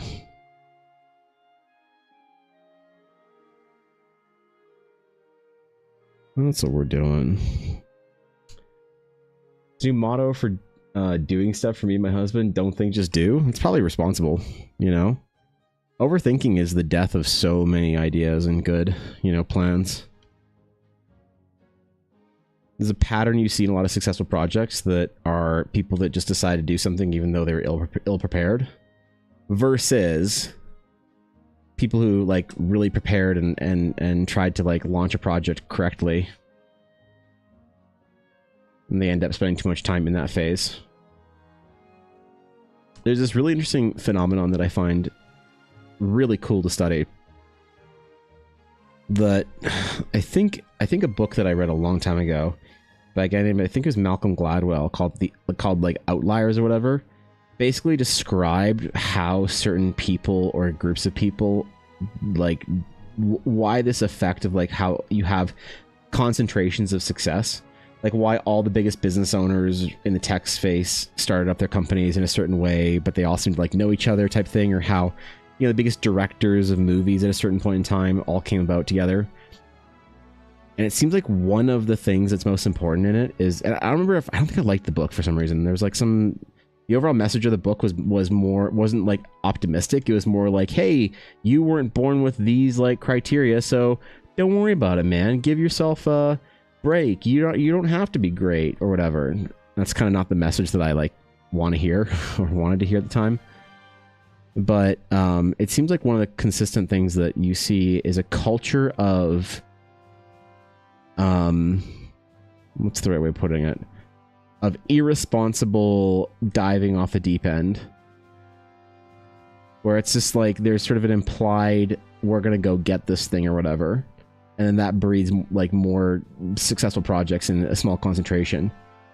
Which is an interesting thing to think about, because the natural risk aversion of like general populations of people, like you'll have entire art school classes be really successful and others be completely irrelevant. And sometimes it's a culture of like that class, basically they all talked when they were students about like doing crazy things and like whatever. And they all like, one guy decides to make a video game and others were like, oh, you can just do that. And they go do that, and then, you know, somebody else makes a video game, and they like sort of get more bold. They're like, wait, if you can just make a video game, why can't I just do this thing? I'll just hire someone to do this, and then whatever. And then you have this whole like this compounding effect, I guess. And so it seems like that's like one of the most important things is just doing shit, not overthinking it. It's so weird that right now there's like, we have permission to just do things or whatever. High risk, high reward, but that's the thing is that individual projects that are high risk, we overestimate exactly the risk. We think that it's going to be this like thing that I don't know. It's kind of like what's the term in investing where it's like the riskiest move is to not have exposure to the market or whatever, to high risk projects or anything like that.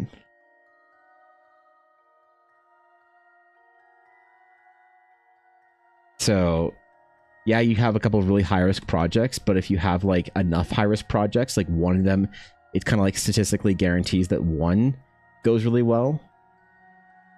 And we're so averse to failure that we don't want to have even one go poorly. One of the best things I did was lose $10,000. I remember, like, $8,000 on a terrible business idea with some friends when I was, just out of college. That was one of the best things I've ever done. It sucked and was really painful at the time because I did not have that money to lose. But looking back on it, it taught me this like skill of realizing you don't need permission to go do a thing. You know, you can just do it. You can just do shit. You don't need to ask people anymore. You don't need to go through publishers and whatever. You can just like do shit. You want to go be anything, you can just like go do it. It's kind of like the idea of, in some ways, the content creation sphere, which is like a term I hate, but you know, like streaming, YouTubing, stuff like that, Instagram, whatever. If you want to go do anything, fucking leatherworking, art, whatever, you can just start doing it and share the process and make videos and shit about it. And you know, you don't need to ask people if it's okay if you go do a thing. You can just do it. I tried to explain that to 2 14-year-olds when I was going to see Ella's family. It was one of the kids of the cousin's spouse or whatever, and then her friend. And so I have these 2 14-year-old girls that are like talking about these like dreams to do things, like, yeah, but like I don't know if it'll ever happen, like I don't know if I'll ever like be able to do this like design thing or whatever. One of them wanted to do like fashion design. I was like, you know, you can just like start like a brand yourself, right? And she's like, yeah, but like then no one will like, you know who I am. I'm like, yeah, so you do things, people learn who you are. She's like, I don't know, whatever, like. And I was like, do you think any of these big brands and like design houses, did everyone knew who they were when they started? Like, no, you start from zero somewhere. And she's like, yeah, but like, you know, you need like to do stuff the right way to get in the industry. Like, bro, you don't. You can just go do it. Like, you don't need permission to start making the thing you want. You don't need to go be like a person in the industry first. You can just do it. He's like, really? It works out like that? Like, yes, man. I hope she takes the lead because she seemed very risk averse, but she had big dreams and aspirations. I don't know. We say that more when someone goes, it's trash night. Don't think about it when we take out the trash. Just take it out. Yeah, exactly. That's also really good for getting things done. You know, you just do the thing. The list of stuff is overwhelming. You have like infinite things to do in a day. You have 1,000 things you got to do. Don't look at the list. Don't think about how much you have to do or how much, like, how little impact the one thing needs to be or whatever. You just do it. You just autopilot your brain. That's like the way that mentality is the only way that I get stuff done. When I get in my head about all the things that I have to do and like, you know, trying to figure out the best order of doing things or whatever, or it's just like too much, right? So you just do it. Just go do the thing. Like, what's the quote? There's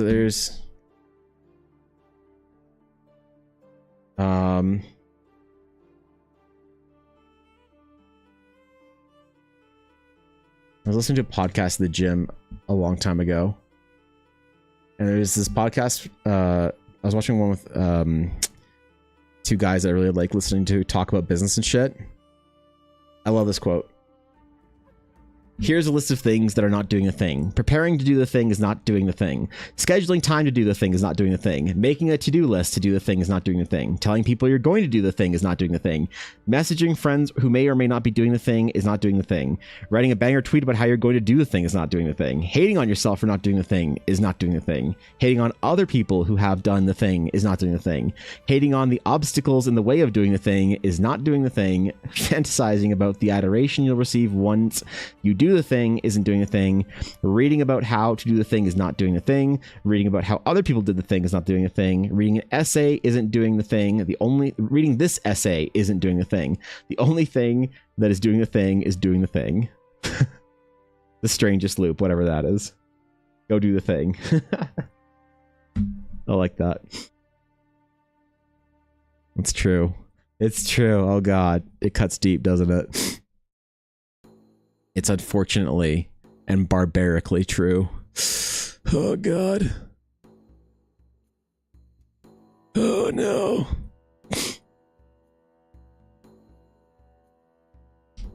Take out the garbage, yeah. Interesting, I've only read some interesting breakdowns of the British music and comedy scene. Was the infrastructure, education, and to a late age and good unemployment support, which was shorthanded for arts support. Yeah, that's funny.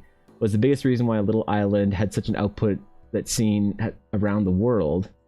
That was a bit sad to read with all the cuts nowadays, but it does make sense. Energy doesn't come out of nowhere. Right. Yeah. Yeah, I think the principle of that book, or describing that in some ways, Samurai, is basically that the environment you create or you are in is more important than a lot of the things that we think. Like, it is the environment. Like, if you're thinking about trying to do impressive or important things or whatever, like you want to like be successful at whatever endeavor it is, you know, tech startups and art and shit like that. I talk about it from an art perspective, but I think it can be applied to other things. That the environment is very important. There are certain things that are interesting, like stats to find out about. Like, for instance, hockey players. Most hockey players have, in the NHL, have a birthday that's like at a certain point in the year, because it means that when they got into hockey, they were all bigger for their age, which allowed them to like be more dominant and practice better, whatever it is. certain things like that environmentally or whatever.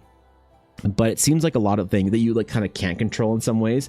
But it seems like a lot of the ways that the takeaway I got from that book was more or less the environment factors in more so than the things that we think are important factors. So if you ask somebody, what is the important factor for becoming a successful artist? In some ways, you'll have a lot of answers that aren't really that useful because they aren't self-evident to the person who benefited from them. Right? So if you have like the being in the like why did all these filmmakers come out at the same time? You know, Spielberg and George Lucas and whatever, that kind of era of filmmaking, they all knew each other. You see these photos of all these guys and they all went to like school together and shit, and or like came up in the same time because there's an environment around them that they created of just like this kind of like do the thing, imagination, like sky's the limit type shit, right? And I think that environment for artists is like so important. This is one of the reasons why art school is so critical and key, or a studio or a mentorship, because like my main goal, I'll say it out loud, I'm going to talk to you guys about this mentorship I'm running for Minnie and Alf, and like my strategy of it. The main thing I'm going to try and do for them is to set up an expectation of an environment around them that I think is the thing that are the things that are not obvious, right? When I hear artists tell me about like how they and their artist friends interact, sometimes it gives me fucking chills, like my skin crawls hearing about it. And I'll see sometimes like I'll get little glimpses into little groups of artists, and I'll see this really toxic sort of like down talking, unambitious, crabs in a bucket bullshit, you know. And people talk, I see this a lot, and I'm not trying to start fights with anybody, I mean this with all love and respect in the world. I see this a lot with the convention artists that are around me. The conventions artists that are around me, or like sometimes Ella, other vendors that talk to her, other creatives, they have this way of talking about things that they put these caps on what's possible. And it's just this weird thing. It's like, well, no one does that. Like you can't do that. Like no one will buy your stuff if you do that. And it's like, oh shit, who tried that? Well, I don't know, but people try it and then it doesn't work out. And you're like, who? Like, well, people do. And you're like, well, who specifically? Like, I don't know who specifically. I've seen it not work out. And you're like, you don't know. It's because everyone has decided through this like collective unconsciousness that you all have in your little like hive that this isn't going to work out. And so the one person that does the thing that is different and better and evolves the space is the person that, you know, does the thing that's not obvious that people think is like the wrong move. And when everyone agrees on what the right move is, and you do that thing with everybody, that's how you guarantee mediocrity. You guarantee the status quo. Because if everyone says, here's what you do when you're a streamer, you do this, you do that, here's what you do as an artist, you start with this, and you start with that, here's what you do as a writer, you start do this or that, and everyone tells you the way to do it, the accepted path forward. Well, what's the vast majority of people in your field? They're always like top heavy as far as the amount of like it's like the top 0.% of streamers are the ones that make a living off of it. It's the top decimal percentage of artists that make a living off of it. And so why are we allowing an environment around us that suggests that we should do this thing, whatever the thing is, in this, you know, certain way? And that to me is really important. So like creating a new and different environment. And I was really lucky that the guys that I went to school with, you know, that I was really close with in school, and then by extension a lot of the people around us, were very ambitious. And I had a friend named Chris that I haven't talked to in years that I love and adore, because one of the things that I loved about him is that he had an ambition basically to be like this like $1 billion mobile game studio owner. This is, by the way, when mobile games were interesting. Back when, like, you know, Angry Birds and shit, and there were interesting mobile games that were kind of cute little things. It wasn't like all like gotcha shit or whatever, like money grabbing stuff. It was like an interesting platform for game deving. And I loved being around people that basically we all dreamed big, and no one sort of like kind of grumbled about the reality check. When I said, yeah, man, I want to create our generation's version of Star Wars, something that's so big that redefines the way that we storytell in fantasy. I didn't get met with people laughing at me like I did from other students, but like in our own little core group,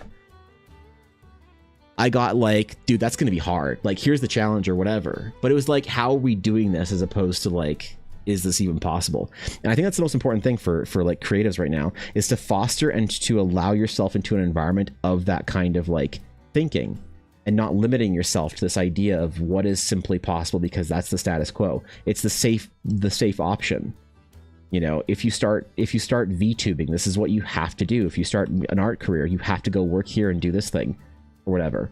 But it's like, it's so not obvious to tell people that that's the difference between like art education. They think that like the thing that they're missing is they don't understand how to draw faces. It's not about learning how to draw faces. It's about the mindset of bettering yourself in a way that you will naturally seek out the information on how to draw faces. That's the most important thing that I can sort of instill into other artists is a culture of improvement as opposed to the specific skills required. You know what I mean? It's tough, man. Energy doesn't grow in trees, but burning the tree creates energy. Jesus. Let's not burn the tree, all right? Oh, the crumb looks so good, dude. Holy shit, the big microtransaction. Oh my god. Azalea, roll a D100. The big microtransaction. Wow. 100,000 channel points, dude. That's a long ass time. Please roll a D100 for your big microtransaction. A 13. Oh, man. Well, a 13 gets you in your loot box 3 skins for 2 weapons that you don't actually use, but we are going to put one of those skins as a prestige legendary skin for the weapon that you don't use. So you still feel like you got something big and sparkly. However, what we're also doing on the back end is we are also going to match you against players who use that weapon specifically and the skin for that weapon that directly counters your play style, so you will start losing to them over and over again until a point in time when you decide that you're going to start using that skin, at which point we will then support you by matching against players that you are better than directly counter while using that weapon, so that you get a high fixation on using the association of using legendary skin, thus prompting you to spend more money in the in-game shop.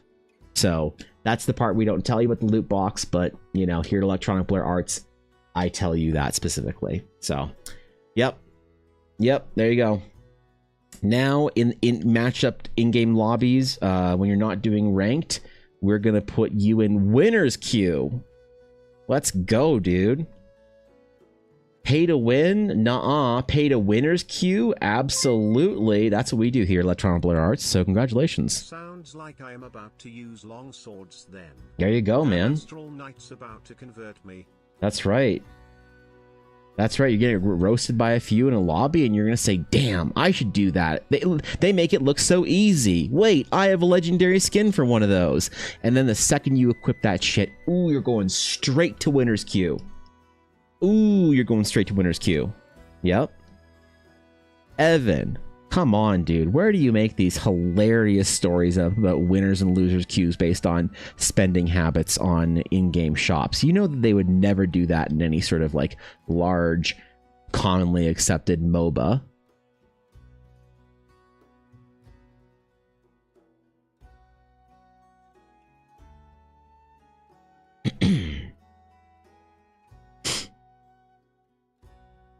So how are you guys? How y'all doing? Y'all having a good day? How's everybody's D&D games going? Anybody got TPK'd recently? Anybody have a cool story about being TPK'd? No? I mean, what was I talking about? I don't know. Probably wouldn't get me in legal trouble with large multinational video game companies. Something probably just something. Yeah. Something quiet like that. Dude, I keep looking up and not seeing the gold glint on my hat, and it's throwing me off. At work, bored. Just right? In a time off request for first week of October. For Ivalice Chronicles release. For what? Ivalice Chronicles. What is that? I know the name. What is it? Wait, hold on. That's not a, okay, I'm drawing a blank now. Ivalice Chronicles. Hold on, let me look at it. Oh, that's the Tactics remasters. Right. Okay, yeah, that's coming out this soon. Oh shit, dude. How much is it? It's only $65 for the game. Ooh. Wait, there's a deluxe edition. Wait, hold on. A neuron has activated in my brain. Deluxe edition. Wait, is it just in-game shit? Weapon, headgear, combat garb, accessory, consumable, black equipment, red equipment. Fuck. I wanted like a cloth map and some shit. I wanted a physical collector's edition for this. Well, now I won't play it. There's like, I'm actually kind of thinking about, like unironically, I'm thinking about playing through and committing to playing a video game. Can you believe that? I am at least 30% sure that I am going to, in September after convention, play through the Lunar Remaster Collection, which is a RPG for people in their 30s. Okay? This is an RPG for people in their 30s because if you would know this if you were in your 30s or 40s, but if you're in your 40s, you have too much to do, so you don't have time to play an ancient RPG that nobody fucking cares about. But if you're in your 30s, you might be like me and not have any real responsibilities in life, like children. So I'm actually contemplating playing this. I don't know when this came out, this year at some point in time, I think. And I saw it and I was like, ooh, I might go on a little jaunt here. And wait, there was a limited edition. Wait, was there? No. There's just different box art for different places in the world. Okay. But I might buy this for my Switch. It's just Switch, not Switch 2, right? Yeah. So that might be the next game I play. I don't think I'll play the Tactics Chronicles when it comes out. I'm not the biggest tactical RPG fan. In theory, I am, but the newer ones just aren't gripping me. You know, Tactics Ogre, loved it. Old Fire Emblems, loved it. The new Fire Emblems that I've tried, I just can't. I can't get into it for some reason. You know, and I wish I could. I wish I had it in me, but there's just something about it that just loses me. So maybe something like a more old school turn-based RPG like Lunar would get me. Or something like that, you know. Yeah, no. Live on stream? Probably not. Every time I play a video game on stream, I lose followers.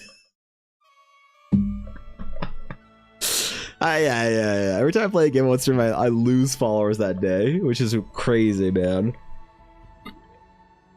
But I was thinking about just gaming on my alt channel.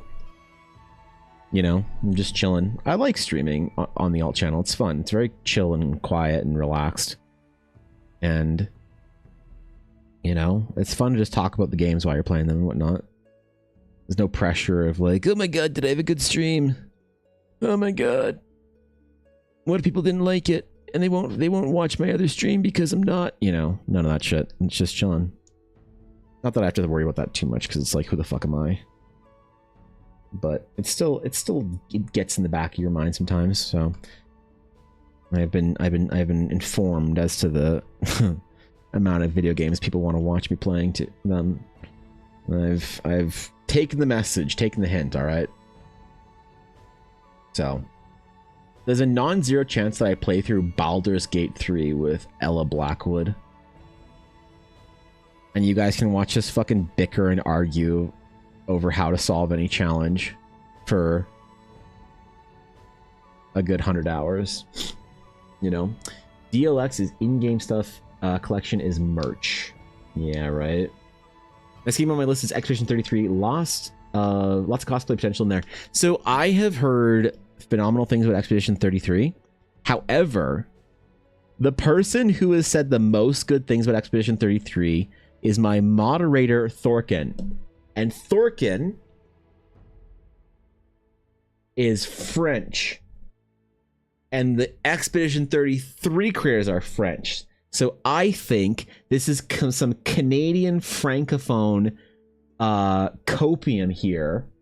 Some, you know, some propaganda. Right? Like, I don't know. Maybe he's trying to, day 1, get me play Expedition 32. Day 3, I'm on the 38th expedition. Day 4, I'm speaking fluent French, Canadian French, asking for croissants and shit. All right? You'll never hear me ordering for no socialism bread or whatever it is. All right? This is Canada. All right? America's hat. Speaking French in Canada. I don't know, man. I don't know if I trust them.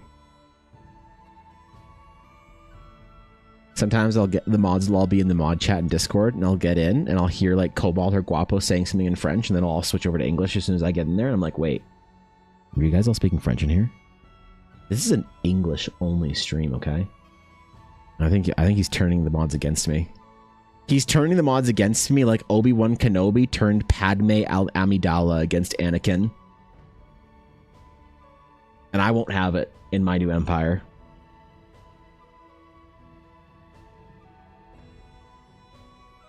I won't have this.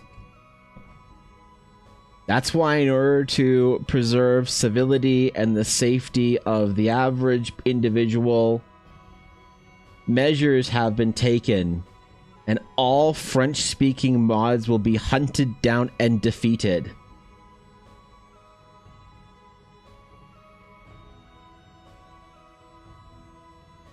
And mere weeks ago, I reordered ALL Art stream into the first Crumb Empire. For safe and secure society. I swear to God, if you guys aren't applauding right now.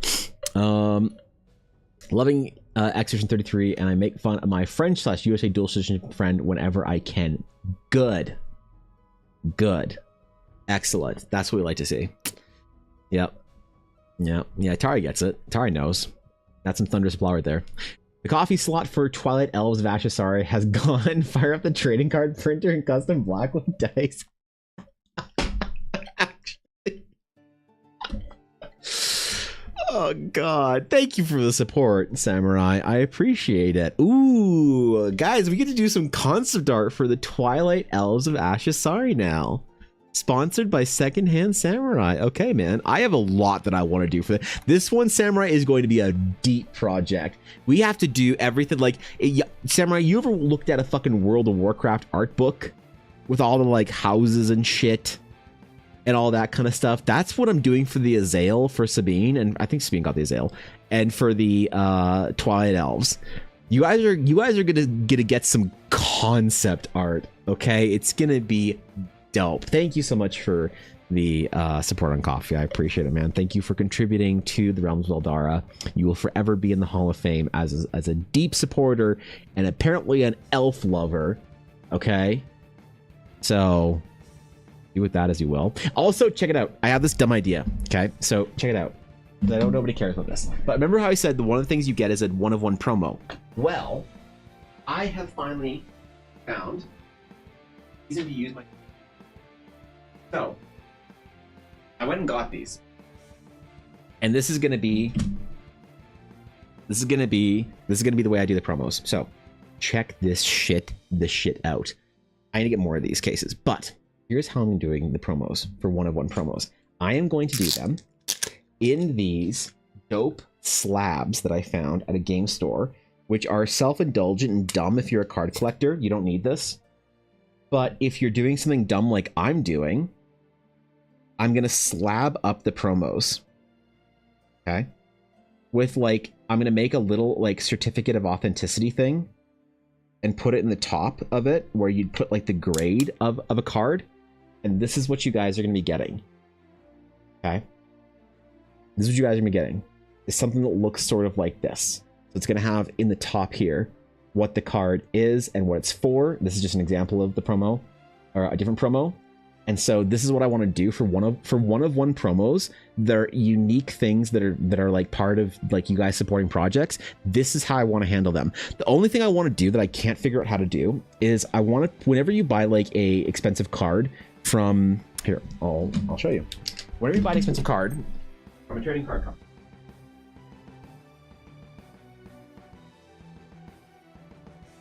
certain trading card companies have like boxes that you get one card in. So like Star Wars has this. It's like $100 and something for a box, and you get one card and it's autographed.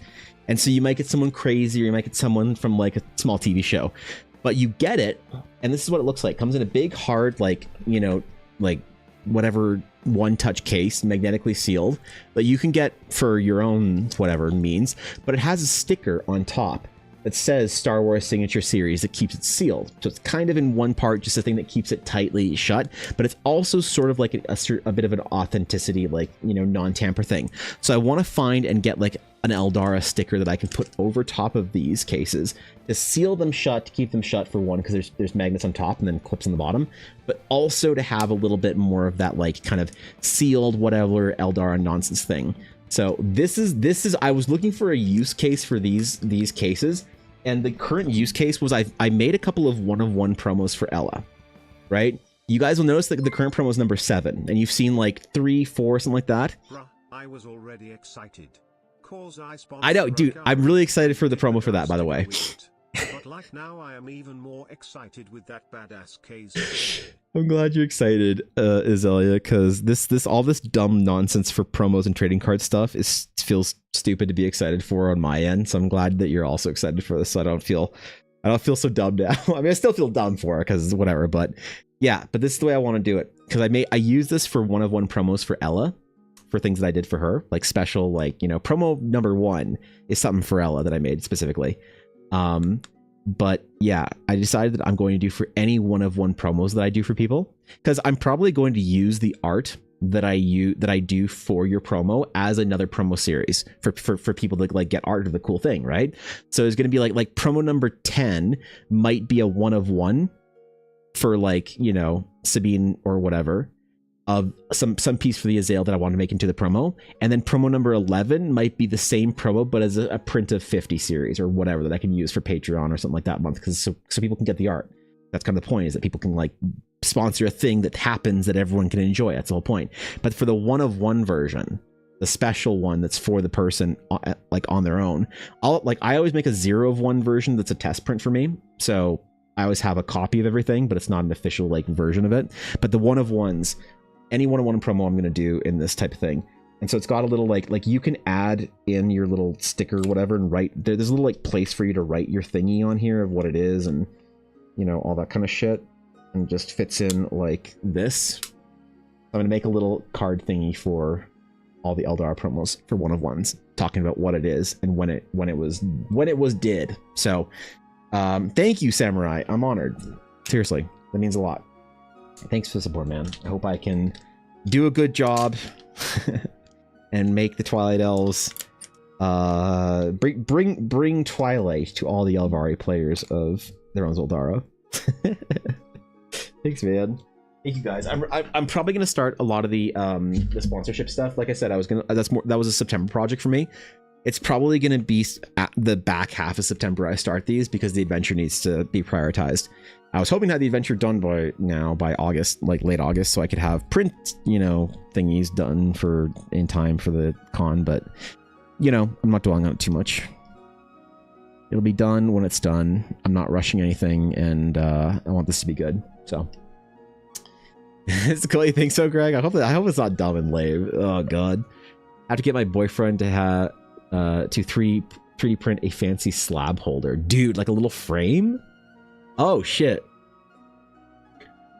There's an important video on TikTok from +1 to hit. All right. Hold up. What do we got? Okay. No, TikTok. I don't want all these messages. Fuck off. Everyone fuck off on TikTok. Okay, hold on. Hold the fuck on. Wait. Oh, shit. There we go. all right, wait, what is this? Hold up, let me see. Cat, unmute. All right. One of my favorite parts of Ren Fair is getting to see all my awesome maker friends at their booths, and there simply isn't anyone cooler than the power couple of Blackwood Dice and Evan Blair. Oh shit. Ella makes hands down the most incredible dice sets you'll ever hold in your life. They're not mass-produced, and she painstakingly makes each dice individually Yes, she by hand. does. The colors and styles she uses are stunningly beautiful, and the clean polish on them are simply unmatched in her Aw, field. man. She makes all kinds of dice, from big chunks to mini sets, squishy dice, and more. They are easily some of the best dice in the world, and I mean that sincerely. And Evan Blair is the mastermind behind all the crazy art seen around their booth. His pieces are absolutely stunning and can be seen spotted all over my house currently. He's creating an incredible fantasy world for role-playing games called The Realms of Eldara. And he also streams almost every day on Twitch. Hey! His art is absolutely beautiful, and he's an incredibly kind and humble individual. If you ever see them at the fairs or cons around Alberta, you gotta make sure you stop by and say hi. Dude. Love you guys. Bro, dude, that's the coolest shit, man. I'm so honored, dude. You didn't have to do that, man. Guys, if you didn't know, Jesus, that was loud. Sorry. If you didn't know, so plus one to hit in chat. Greg is one of the biggest like TikTok creators in Canada. Like, unironically, kind of legend tier in this country. You know, obviously, I mean, one of the biggest TikTok creators actually in the world when you get to this point, but definitely one of the most well-known ones in Canada. And so the fact that my man decides to feature Ella and I on an actual like post video or whatever, that's ridiculous. All right, holy fuck, man. Hold on, let me like repost that shit. Holy shit, dude, I'm so honored. That's you being way too fucking, dude, I don't even know what to say, man. That's like, that is seriously that is beyond. Hold on, share repost. Everybody needs to know this shit. No, I don't want to turn on notifications. Fuck you, TikTok. Dude, seriously. That's got me a little emotional. All right, that's got me a little. That's got me feeling things. Yeah, dude, you guys are way too. You and Illyria are way too generous to Elle and I. I definitely don't deserve it. All right, there's no shot that. Well, thank you for the video. Thanks for the shout out. Thanks for the kind words. Oh man. Oh man. Thanks, dude. That's seriously humbling words to hear. So, god damn it. God damn it. Now I'm gonna get all blushed and flustered or whatever. Elle, can you post that in our Discord, please? Or in EBA? Would you mind? If you would mind. All right. You know, just real quick. Oh wait, you're out. Sorry, what am I doing? You're out. You're out. You can't do this shit. Bro. The Dragon's Claim must know. Oh god, I turned stream remote off on Discord by accident. I clicked on Discord, turned stream remote off. Oh no. Now all of the alerts and pings will come through on stream before I change streamer mode to be back on.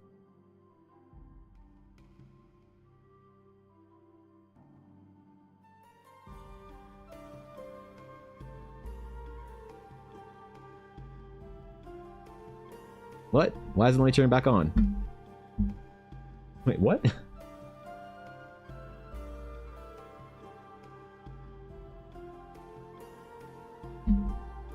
What the fuck? Stream mode just makes it so that your pings don't come through.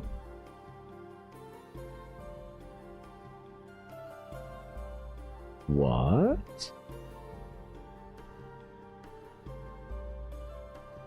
Oh, okay. Azalea, thank you. But why can't I turn streamer mode back on? What the fuck? I don't want pings coming through. Oh, streamer mode enabled. Oh, it is on. It just doesn't say so anymore. Right? Yeah, okay, cool. Alright, we're good. We're good. Cool. Rad. Well, dude. Greg, I'm humbled. That's unreal, man. You made my day. That's the coolest thing. That's the coolest fucking video, bro. You know, like top 2 experiences on TikTok so far. Having a video made about Ella and I, especially because it's also about Ella. Having a video made about us. That and Tank Tolman making a video about me. Those are right there together at the top. I hope you understand that. All right? Straight up. Thanks, man. Seriously. God damn it. I'm getting all flustered now. I'm getting all flustered. Definitely don't deserve all that. Ella deserves the praise. I'm just chilling. Especially at Ren Fair. So, fuck, man. Tank's so much cooler. That's crazy. Nah, bro. You two are right up there. That's the coolest shit that I've ever seen. All right, I mean it. I seriously mean it. That's right up there. That's like a highlight of my fucking video making career. I'll have you know. An absolute goddamn highlight. That and the video of you and Ilaria at Costco. That also. This here. I'll show you guys. This is my favorite video. This is literally my favorite video. So for those who don't know, Ilaria and Plus One to Hit make dope ass videos together. They made this video after Ren Fair.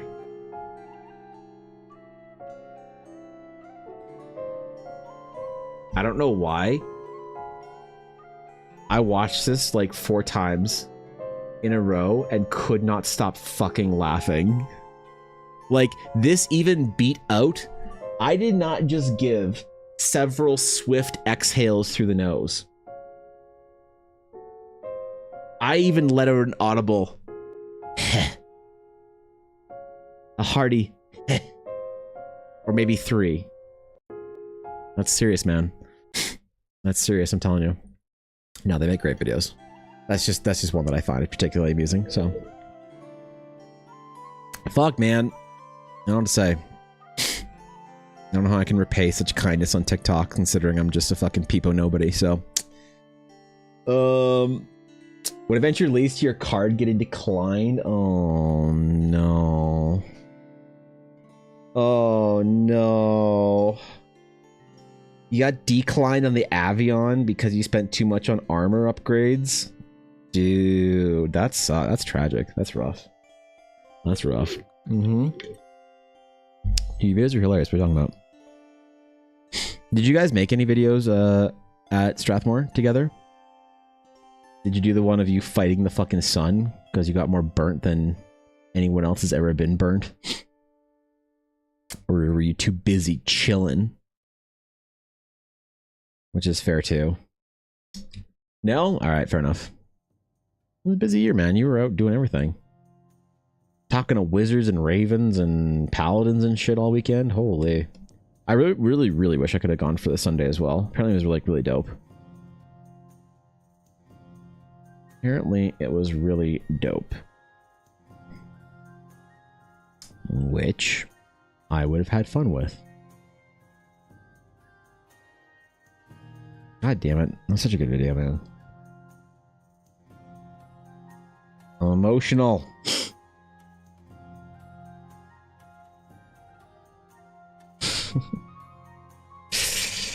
Alright, I'm good. I'm good. I'll shut up now. I'm good. Oh. Oh. I'm forgetting myself. Forgetting how to do this thing.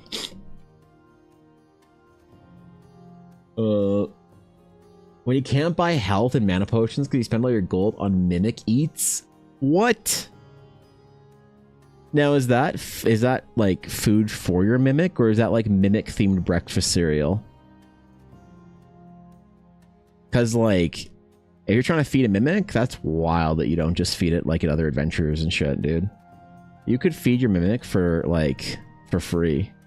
That better be some like mimic branded breakfast cereal or some shit, dude. You best be getting on that. Jay does not feel these things? Well, Jay are missing out then. They're missing right the fuck out, dude. That or Portal Dash. Oh no. Spending all my money on Portal Dash? What do I look like, Miwa Bell? The fuck, man?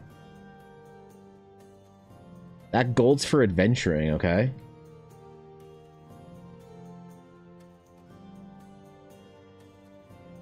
The hell? True, right? Pay Miwa more. Hashtag not my CEO.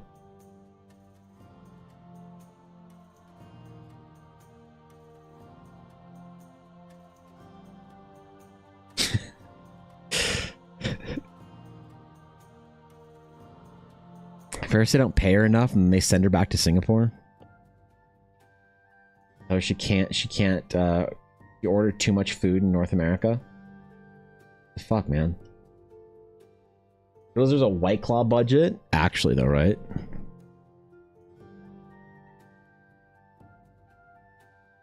Yeah, what the hell, man?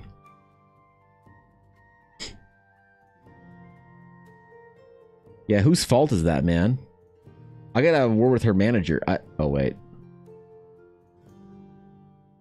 Ah, shit. Wait. They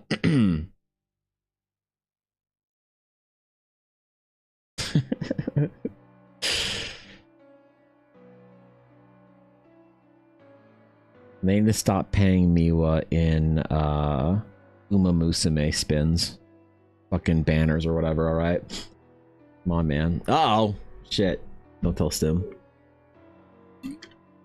Just another Tuesday in Eldara? That's what happens on Tuesdays? Dude. I wish.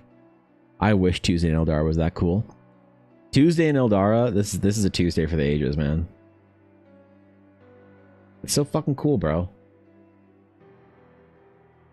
Like I said, I'm emotional now, right?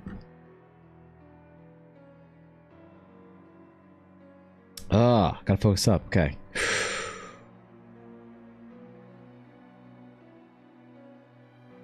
Ella deserves all the recognition. I'm just chilling, though. It is getting weirder and weirder for me in some ways to be part of this, like, creator scene of people that make videos and do cool shit. In, like, multiple ways, it's just getting weirder and weirder for me. I feel like I don't belong here, alright?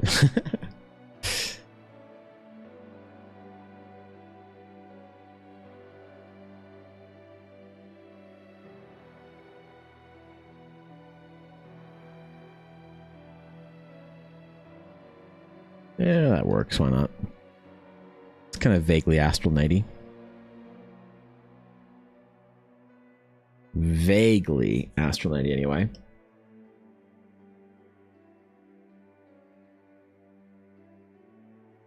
Man, I'm gonna get cancelled when people see armor on the Astral Knight. I honestly don't think I'll even use the art for Charlotte. The first Astral Knight art I ever did. In the full class thingy. But I have this idea, so for the Astral Knight, and other Eldara sort of like leather-bound versions of things, I need to get an Eldara stamp made, I think.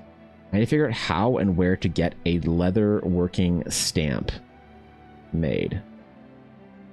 There's a small chance that I can get it made if you can laser cut a stamp in, like you would a rubber stamp. There's a chance that I can have one made, and I'll just pay my friend Selena to do it, because she has a laser engraver. But there's a lot that's going to go into this release. And I don't... Maybe I'll have like a vintage like concept art section that has like Charlotte and other things like that in it, but I don't think I can use it as part of like the main sort of like campaign guide or whatever. Knights in the name, so I expect armor. Yeah, I mean, but the problem is, like, is there, like, armor on the... So you don't want to, like... I don't want to sell the idea of them being too heavily armored and not keeping that, like, monk-style kind of vibe.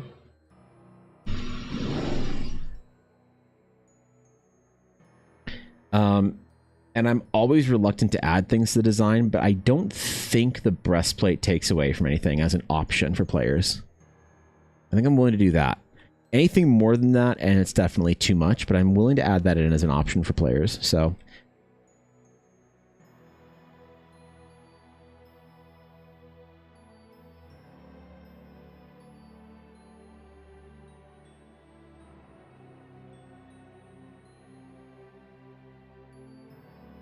I'm also thinking like my current thinking for the Astral Knight for various like visual design guide type things. So I'm also contemplating still, we talked about this yesterday, about changing the hair color things. So that they don't have like, because the problem is it's like the idea is great, I think, and it has a lot of like old mythology in it. There's lots of old stories about basically like the changing of the hair of hair and whatnot is a signifier of a transformation of some variety, and it has been in like myth for a long time. The problem is people are pretty dumb, and so whenever you have something like that, people are just like, Witcher, oh, it's like a Witcher, it's a Witcher, okay, cool, I did Witcher, I've seen Witcher. I'm like, damn, bro, you're really doing great at pattern recognition, aren't you? I bet mobile game developers love you. But the problem is if that's part of your sort of like, you know, player base, and that's part of your player base, right? Wrestling Gaunts seem fine for martial monk types. Yeah, definitely like couldn't go any further with like pauldrons and like changing the silhouette of the knight. But I think a breastplate doesn't change the silhouette. I think I like it actually. How do you go drawing armor? I just got a new sketchbook that I'm planning on using specifically for texture studies, and I'm wondering if you have any tips for armor.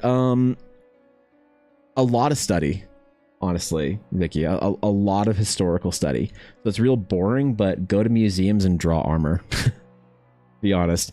The thing about like drawing a specific item or garment or whatever, whether it's armor or dresses or pantaloons or whatever it is, if you're trying to draw historical like costuming for characters or whatever, it's best to utilize that visual sort of library thing that your brain does. In my opinion, that's the only way to do it. So go find armor and go draw it. All kinds of armor. Gothic, European, Mongolian, everything. Connectors, belts. Focus on the little details. Don't focus on the big like silhouettes, you know, of you know, armor, breastplates, whatever, pauldrons, that kind of thing. Focus more, I think, on the way that the armor interacts with itself. So your straps, your connectors, these are the things that really elevate, you know, how the plates are folded onto each other, where the rivets are. So that you can kind of like build this kind of like rule set of how armor generally is constructed in a believable way. And then from a concept development standpoint, then you can break those rules and invent new things. And so long as you understand the basics of sort of how things fit together and how they need to fit together, how belts work and how connectors and whatnot, other things like keep the armor together. It's not just a material study. Like obviously if you're thinking of like shiny chrome armor, and then, you know, you do studies on how shiny materials and shiny metal works, and armor, polished armor is a great way of doing that, because it has like, it'll stretch a environment onto its plane. But that's the thing to look for, the little connectors, the nooks, the layers. That I think is the most important part of armor studies. That helps build the visual library the most, because you will naturally know this kind of shapes and styles you want to use, but it's those little things that help you sell confidence. It's like drawing people. Learning how to draw the little details is the important thing. Big shapes and silhouettes, that's gesture drawing. You want to do the anatomy studies for armor. Get into the nitty little like details about the small things. Gesture studies for armor, we do that for fun. You know, I don't need to tell you to do that. It's the little things that make you better, I think.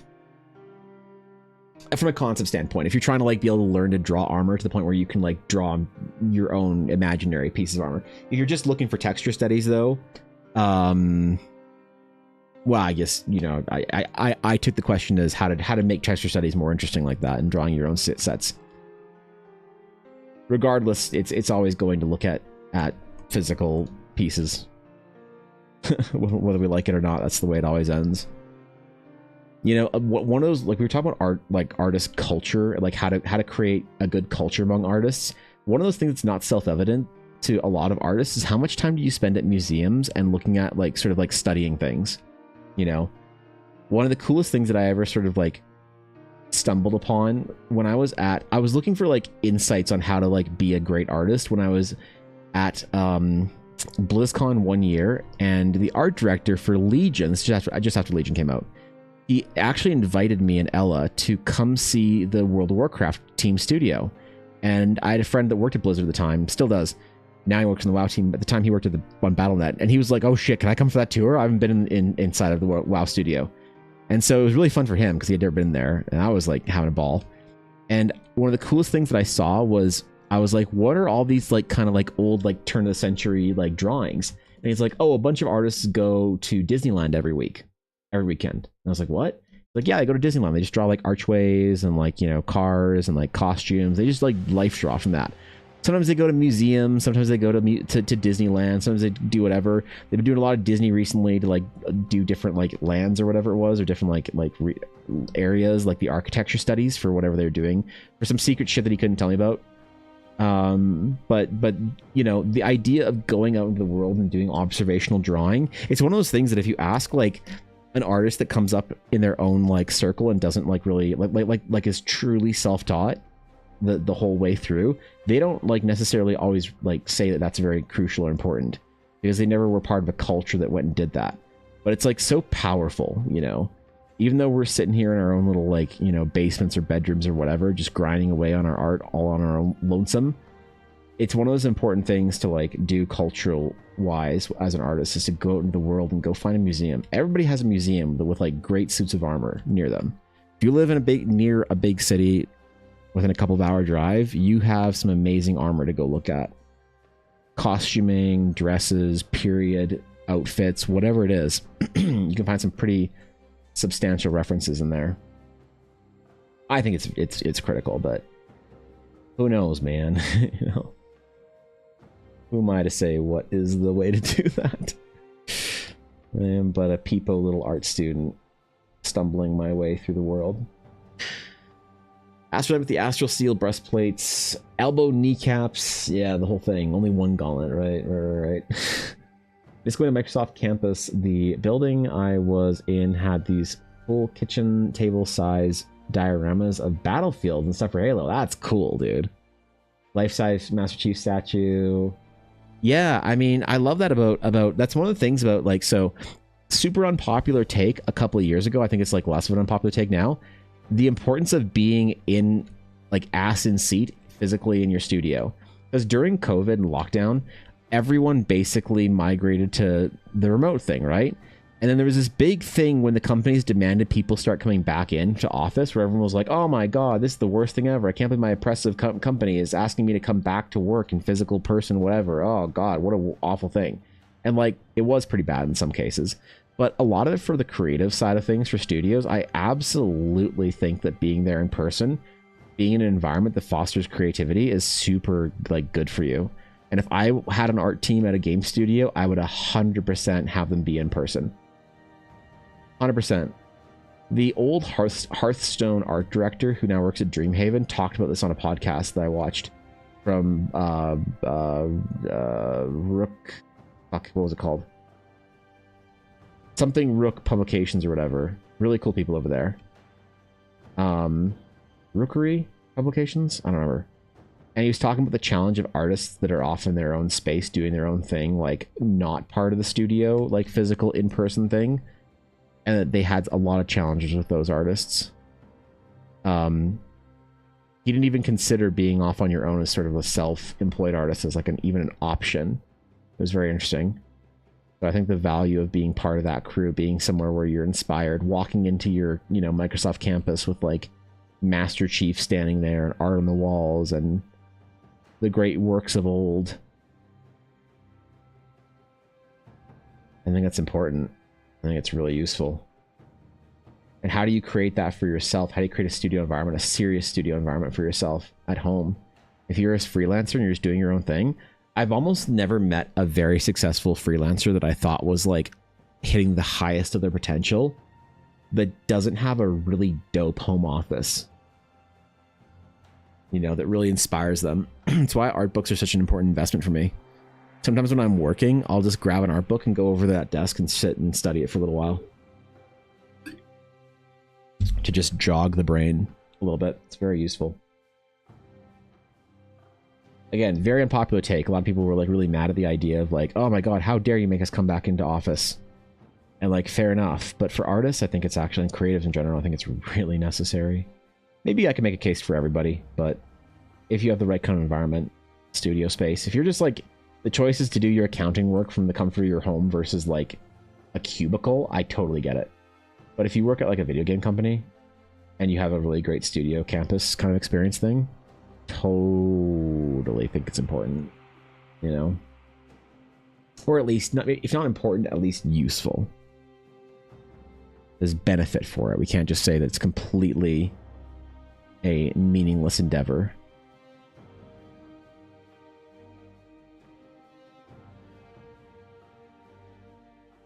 There are things to take from it. Anyway. Pocket sand? Who has pocket sand?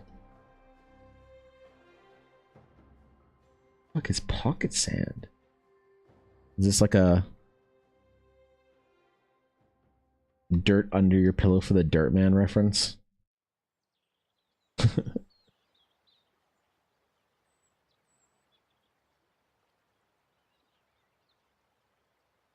Yeah, you need all kinds of pouches for your bullshit as an astronaut. Man. Oops. Definitely hit a button I regret hitting immediately. Is the Eldara sponsorship supposed to be a sold out so that you can update it when each slot is taken, or are you putting on hold to get new current stuff done? I only put a certain amount on there so that I could get current work done. Because like wait lists are fine, I don't mind wait lists, but the problem is that if the wait list is too long, the psychology of people that I've realized is if you tell someone to like, hey, this is a wait list and it's going to be like starting at this point in time, they're like, great. Often what I will see is then somebody who's like, hey man, it's that time. And I'm like, great, that's like around when we were going to start, but I'm like doing this other stuff right now, so it'll be a little bit further behind. People deflate immediately. So I don't mind putting a queue or wait list as long as possible. And then people are like, yeah, man, I'll see you in 8 months. Like, that's cool for me. I don't personally have stress or pressure over that. But I know a lot of people get kind of like, you know, oh man, like, you know, whatever. I don't want to wait that long. So I wanted to limit the amount of slots there so that I could get through the first bunch of slots. And then if people are interested after that, then there'll be slots open as I progress through it. And I'm progressing through it. But if somebody like what I always say to people that are like in the community is, if you want me to open a slot for something, I will always open slots for people in like this is it. You guys are the most important people to me. Like, don't get me wrong, TikTok commissions, Instagram followers, everybody, love them all. Our Twitch sphere, and like, it's a little unfortunate when somebody says, how do I get this arcane commission? Like, how does one get an Evan Blair Art Twitch like commission slot? The problem is a lot of my commission slots get eaten up by you guys, because I will always prioritize you guys, our core Twitch and Discord like little guild, over the generalized larger sphere, which is annoying for those people I know, because if you can't be part of stream or whatever, and that's fair enough. But if somebody from stream is like, hey man, really would love a slot for this thing or that thing, like, I'm happy to open a slot right then and there for a person to go snag something or whatever, to give them sort of like preferential, like first whatever. It's just the slots I have to keep in that way, because occasionally what's happened, Sabine, is like it'll get out in some way that like my slots are open for something, and I'll get like 8 requests just all right in there. And that's great. That's amazing. That's fantastic. But then that's also people that don't necessarily have the, like, they don't necessarily read the like, hey, these are done in order, so whatever order I'm on is what order I'll be on or whatever. And they're just like, I've had people be a little impatient for things because they didn't know that, like, you know, the way the kind of the queue works or whatever. So I definitely don't want to have too many things open and just leave it open season.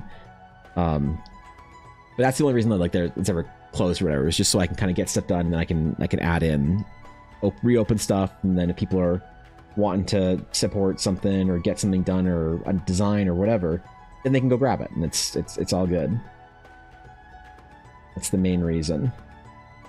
That, or then if I have my slots closed, then what can happen as well is I can have other streamer friends guilting me on Twitter for not opening up slots for things that they want, like the anime style portrait, which, by the way, I feel so dumb because Natasha said that like she'd have me draw her Tengu character, and I was like, a Tengu? Why the fuck do you play a Tengu? Weird. Who plays a Tengu? Strange, weird. What the fuck?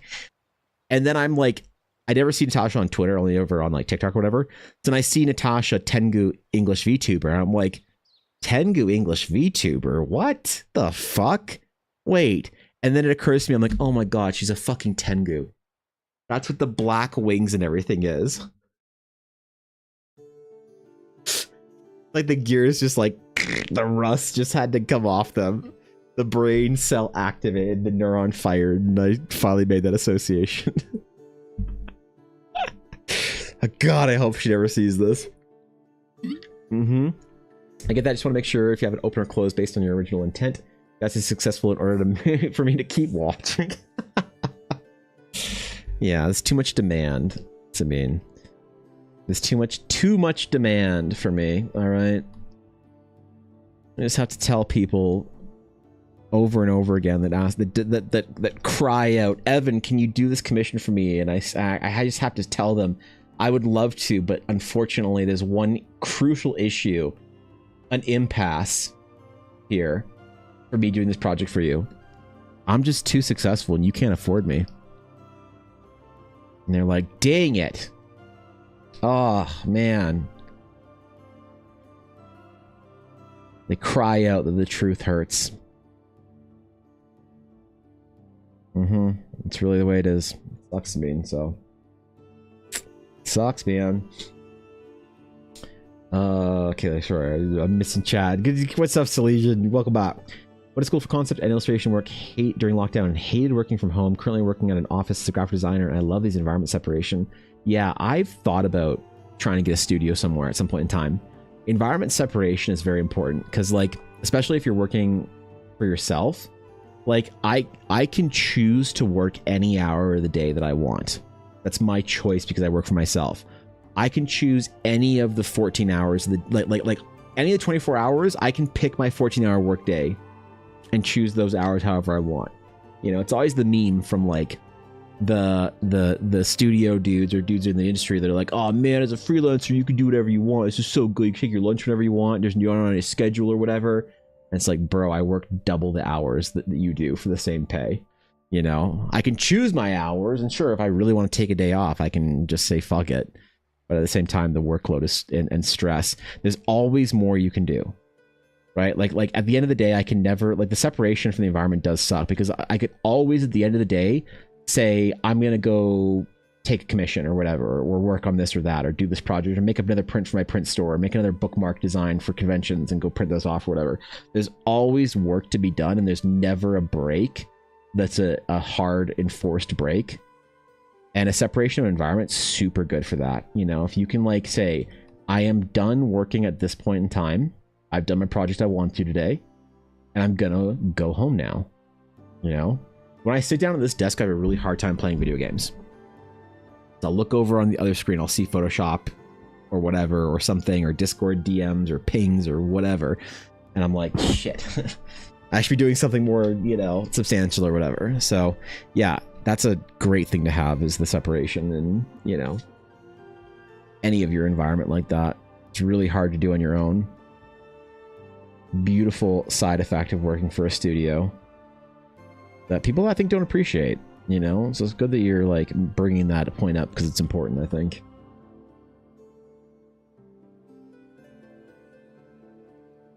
I think it's undiscussed, but obviously the grass is always going to be greener than the other side when it comes to stuff like that, you know?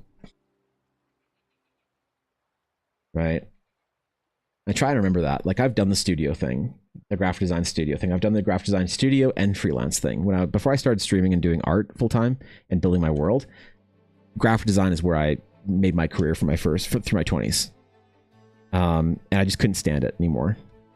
I couldn't stand it working at a studio, and I thought, okay, design house, whatever, agency, not working, let me go freelance. And I tried that, and it was very successful, but I still hated it. I realized it was just the work. It wasn't even the environment or the studio or the freedom. It was literally just the work that I hated. And not even that I hated it. I didn't even hate doing it. It's that I hated not doing this. more than I hated doing the work. I like graphic design. I think it's very fun. I really love doing branding and shit like that and whatever. But it was the fact that I wasn't doing this that was so intolerable. But it's great, man. It's so much fun. It's so fulfilling. It's like, I don't know. But you'd have people in the industry being like, man, it must be so nice. God, I'm so jealous. I'm so envious of you. You get to work for yourself, you know? And then there's like layoffs and they're like, oh my God, I'm so scared. And I'm memeing, but it's really is a tragedy. Like, I'm so scared. I just got laid off. What am I going to do? And you're like, I don't know, man, that sucks. And like, God, you're so lucky. You never have to worry about layoffs. You're like, yeah, sure. You don't have to worry about being formally laid off. It's just every month you might be laid off for that month. You don't know. You might not have an opportunity for income that month because you don't get clients or whatever or something. And it's always like, you'll always want the freedom of the freelancer, and then the studio, or then the freelancer will want the safety of the studio. And it's just never what we think it's gonna be, you know? It's always better or worse depending on how you frame it for yourself. I'm trying to remember that. I'm trying to get too like jealous or envious of the studio bros, because I remember how scary it was, you know, layoffs and deadlines, and you're working for somebody else's project, not even your own. It's like, oh God. But then as a freelancer, oh my God, what the fuck? What did I merge by accident? There we go. As a freelancer, there's terrors there too. I personally think that the pathway to what I want to do is faster this way, but man, I wanted to work in the industry for a long time. Long time. It was my absolute dream and goal to work for. I'd still have to do some sort of contract work. If I could pick a dream contract and do something for like ILM for Star Wars, or like Blizzard, do like some illustration for them or some shit, work for Wizards, do a D&D project, a Magic the Gathering project, Legend Story Studios, Flesh and Blood. I have all those like dream clients and whatnot, but at the end of the day, my project in Eldara is more important than any of that, so. The grass is always fucking greener, dog. It's always better over there. Copium, copium, copium. Just sucking away on that shit.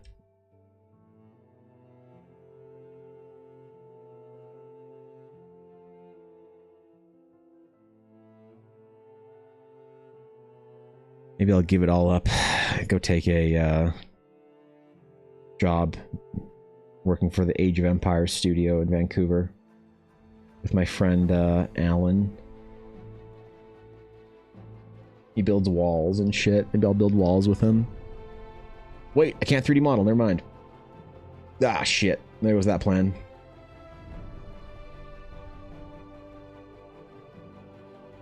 Ah, man.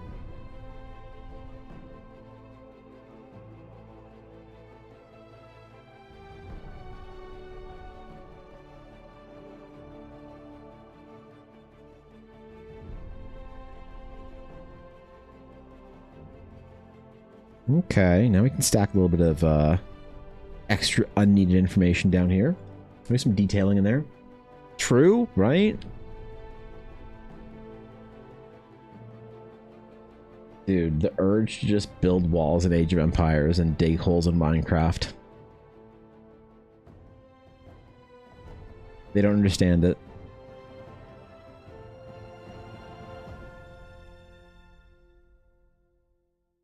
I got roasted, at least I think I got roasted, where somebody said to me, you look like the kind of guy, or you seem like the kind of guy that goes to a beach to dig a hole. It's like, wait, is that supposed to be an insult? Oh shit, I would absolutely dig a hole. What are you talking about? That sounds fucking awesome. Go to the beach with a shovel and a bucket and go dig a hole for like 6 hours? Are you kidding?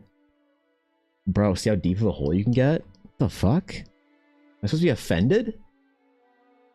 Is that like a negative stereotype? The hell, man? What am I missing out on? I'm missing an important piece of information here.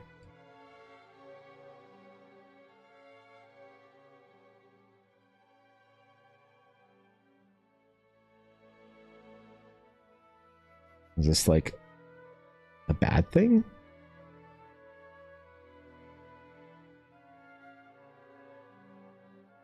I am more of a wall builder though. When Ella and I play Minecraft, I build her a mine shaft, she mines, and I will build walls. And that's what we do.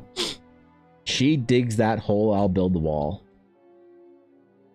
A little Bastion reference there for all the 33-year-olds in chat.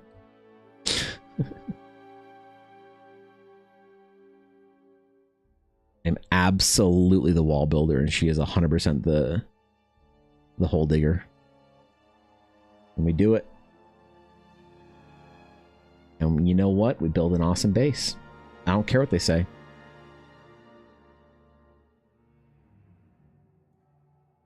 They can come after me all they want. I'm not changing who I am here. Don't care. Other side of the world, man. Dig into the shattered sea and just start floating? It's only bad if the hole's too deep because I think it's dangerous, otherwise dig away. Well, yeah, you don't want to get flooded in there, right?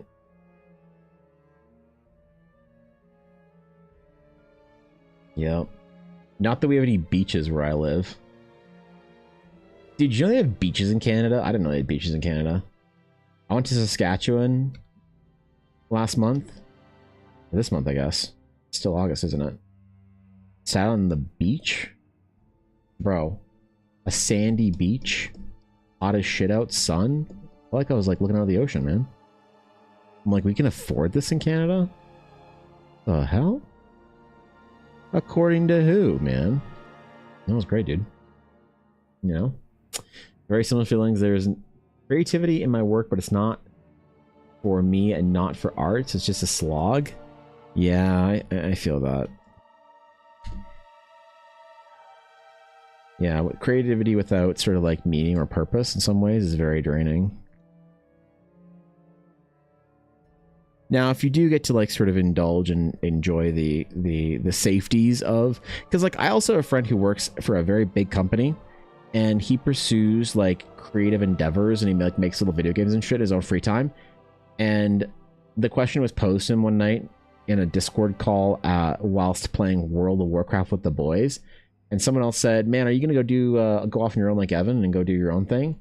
He's like, "Nah, I like the safety my job gives me. It lets me focus on my creativity without worrying." I was like, damn, that's real. Like, that's awesome. Like, actually true though, right? He's like, I get to do fun stuff in my job, fun creative shit, make cool code. Don't need to worry about who's gonna like sell it or people are gonna like it or whatever. Just code away. I get that.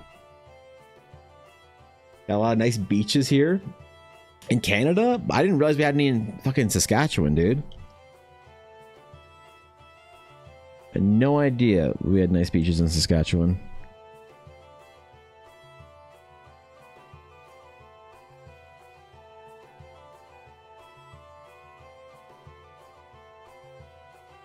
That was such a nice like trip for my soul. Like, I don't have a fucking big family at all on my side. It's been so long since I felt like loved by a family. Have like cousins and grandparents and shit. It was so nice being out there. I already missed the hell out of them. It was a nice feeling. But then I have to go to Saskatchewan to see them. Ew, God. You know? Saskatchewan. Jeez. There's a Ren Fair in Saskatchewan. I don't think Ella and I would ever do it. It's in a real rough place. Not just because beaches, but Saskatchewan also has the Athabasca sand dunes. Oh, I've heard about that. I've heard about that shit. Little mini desert thingy going on there. Bro. Yeah, what? No, where is this shit?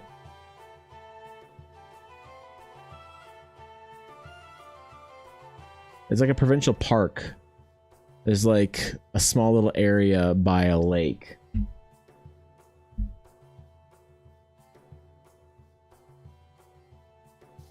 Okay, hold up. There's some Google Street View shit here. Bro, Street View me. Huh. It won't Street View me. I don't know which one of these pictures is real. I think this is a real one. It's in Canada, man. We got a little desert going on. What the hell, dude? We got like 4 dunes. Yeah, look at that. Saskatchewan. We got some dunes, bro. They got like a sarlacc or some shit. If we have dunes, but we have no sarlaccs in our dunes, then I will personally fund a venture to build the Great Pit of Corcoon. And I believe in my heart that if we build the Great Pit of Corcoon, that we will get a sarlacc. You know, if you build it, they will come. That was in reference to baseball fields, but I also think that it might also apply to Great Pits of Corcoon. Leave it to Saskatchewan to screw up the sarlacc. I know, right? If anyone was going to mess it up, it was going to be Saskatchewan. Come on. Yukon has the car across desert. Oh, shit. Yo, we need some sand people. We need some Tuscan Raiders and some Jawas and shit. And like a Jawa sandcrawler. Bro. Okay, I'll bring the Great Pit of Corcoon if somebody else brings the Sandcrawler and the Tuscan Raiders. But not like the Tuscan Raiders from Book of Boba Fett. I mean Tuscan Raiders from like the prequels. Just shooting pod racers and shit. That's what I want. Which is fine, right? You know? Right? Okay.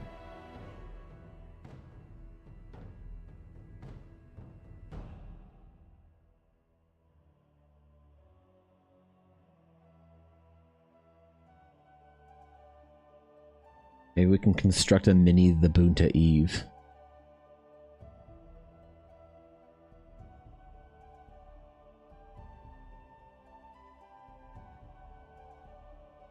And then a Mos Espa will built around it. Plans all coming together. Do you want to do the same setup as Edmonton as GameCon? The same setup at Edmonton as GameCon.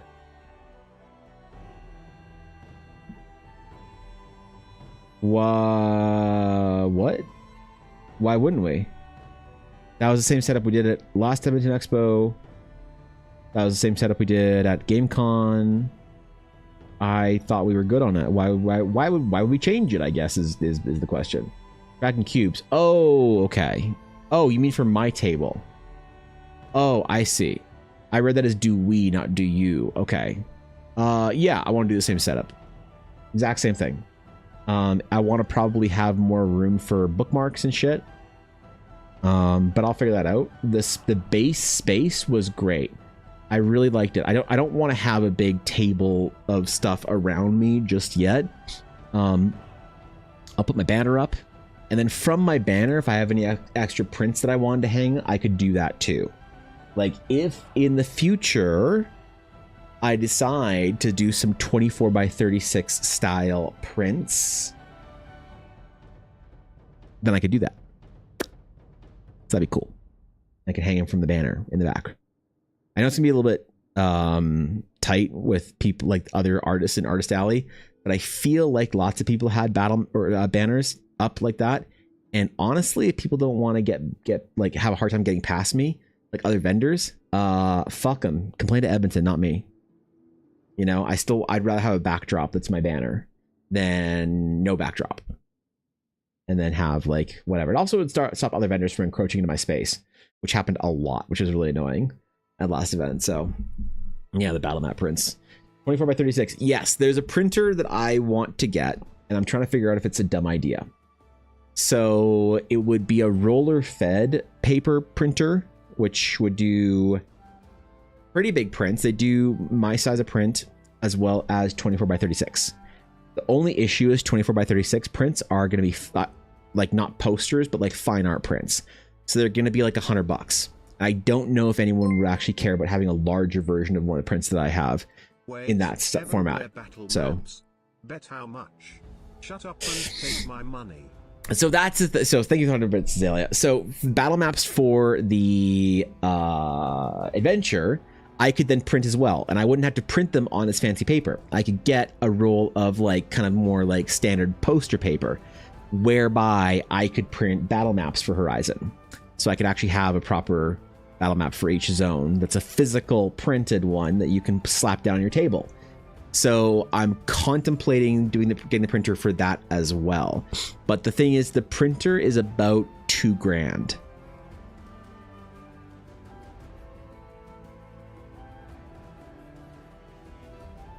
So it's a pretty big step, and it's also substantial in size. So I'd have to figure out where to put it as well. Thank you for the lurks, Legion. I appreciate that. So the printer subathon, yeah, the orbathon towards the printer, you know, bro, we could do that in September, you know, do it, or a printer orbathon in all September long, you know, so that I could buy a printer. So, because like the printer is about $1,600, and then the ink for the first like whatever is like a couple $100 on that, and the paper, the feed or whatever, it's actually probably closer to $2,500, I think. You know,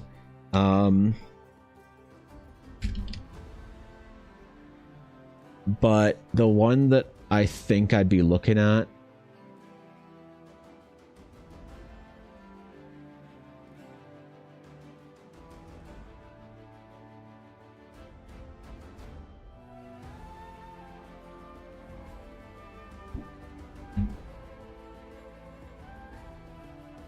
probably be this one, likely. Yeah, I think this is the one. I think there's other Epson shirt colors that are in that same line. I'm not sure if that's the exact one.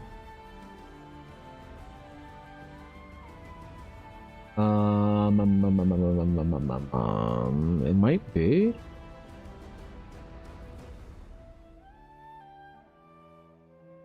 Nope, the one I want is bigger.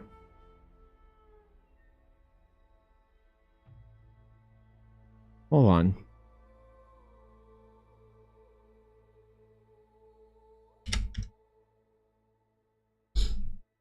The one that I want is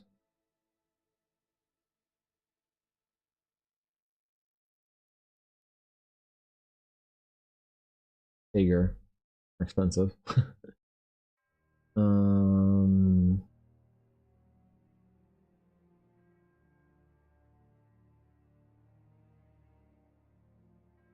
Oh shit, would I not be able to do 24 by 36? Would I seriously not be able to do 24 by 36? All hail the return of the Orbivan Jammies. Thank you, Gas. Thanks for the tier 1, dude. I appreciate that. Thank you. God damn, bro. Appreciate it. Yeah, that's right. Norbathon next month. So if I could do 17, so this one, it looks like this one would be 17 inches at the largest size. So the 24-inch printer that does 24 by 36 is $6,000.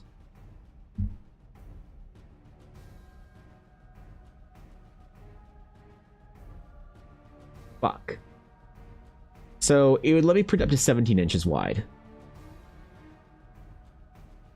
I can still do battle maps, they'd just be slightly smaller.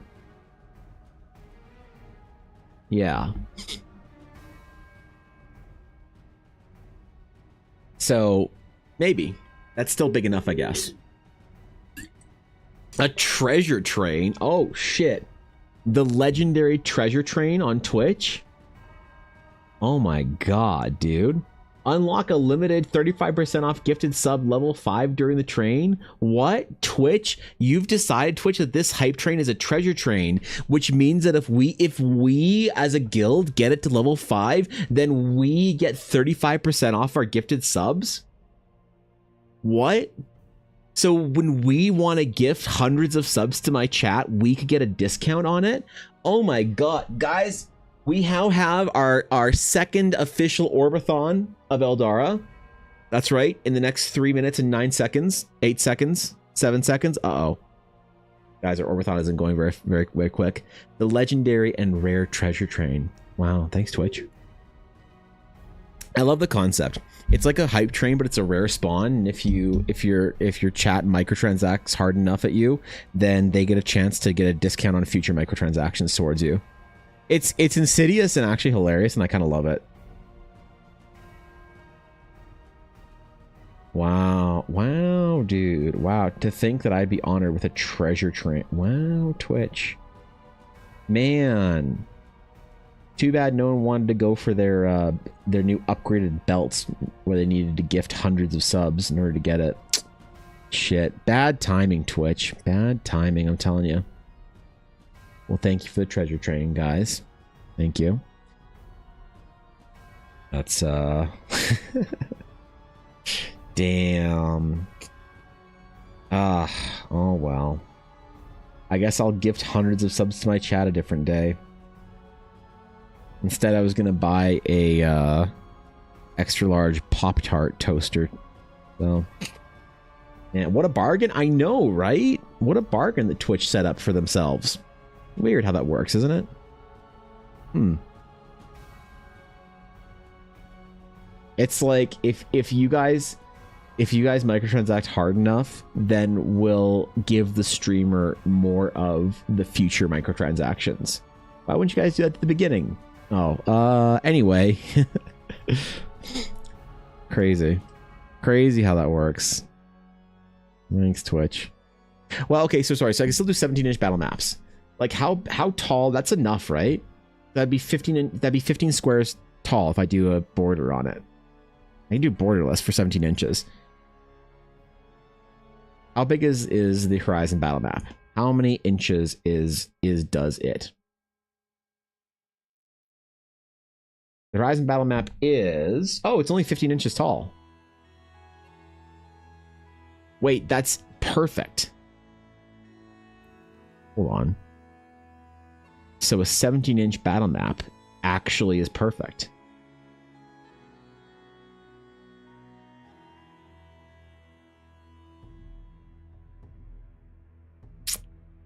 So with this printer, I could actually make battle maps for Horizon. I can make all battle maps as long as they're not bigger than 15 inches tall or wide or whatever. Oh, Canon's Prograph does similar. Huh, similar size.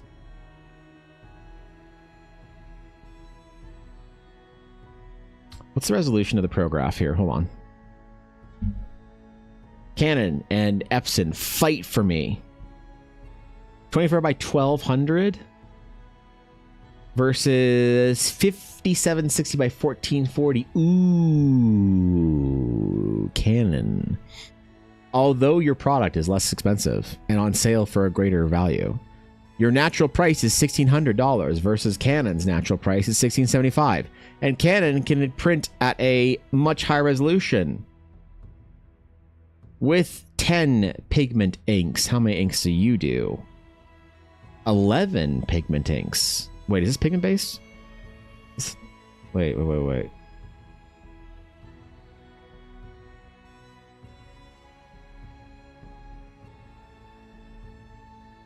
I think it uses it. They just don't advertise it. So why is this one so much? Why is Canon? Wait. Now I'm confused.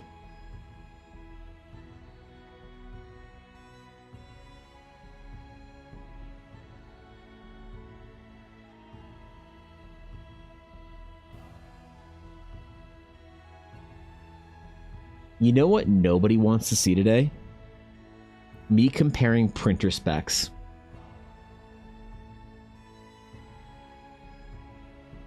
That's 100% something that no one wants to see me do for a half hour, so I'm gonna save that tab for later. Let me just Google this real quick. Does the Epson P900 sure color use pigment inks? Yes, it does. Okay, well that narrows that down then. Okay, cool. Yep. Printer specs are probably 11 minutes of the quality streaming. Okay, dude. What are we gonna do? Watch fucking react to printer lore videos? Bro, what am I gonna do? React to a lore video for 4 hours? What am I, a Glitch Stars member? Holy, you think I can react to printer specs reviews?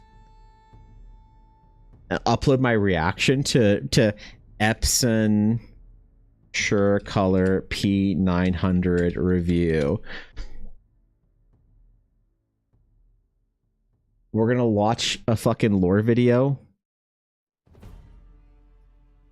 So the Epson P900 printer, I have a lot of mixed feelings about it, honestly. Aw, shit. I'm a full-time artist. I make Me too. 80% of my income selling. Wait. She has 15 times as many subs as I have. So she's 15 times better artist than I am. Art prints of my work that I print on exclusively Epson printers. I recently purchased a P900, upgrading from my P800 because I wanted the new features and I was having a difficult time. Okay, I'm done. I'm sorry. I'm done. I swear. Okay, all right. Oh, God. Yep. What's up, Candy Peaches? Mm-hmm. Dude. I was ready. I was ready to spend an hour looking at printer reviewers. Yeah, you're right. We should do an Orbathon through September for a new printer. We'll call it the Orbathon Printathon. For every 10,000 bits spent, you get one orb card printed. You can use it as currency to dominate and hold authority over other guild members. The person with the most orb prints is the winner.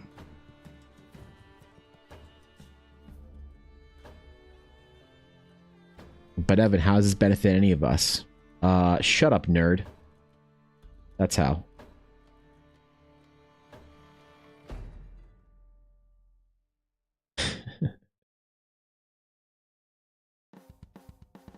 Milestone goal. Watch printer reviews. Milestone goal. I do an IRL stream where I go buy the printer in person. Can you imagine? What's the lore about this orb? It's not a cult. It's...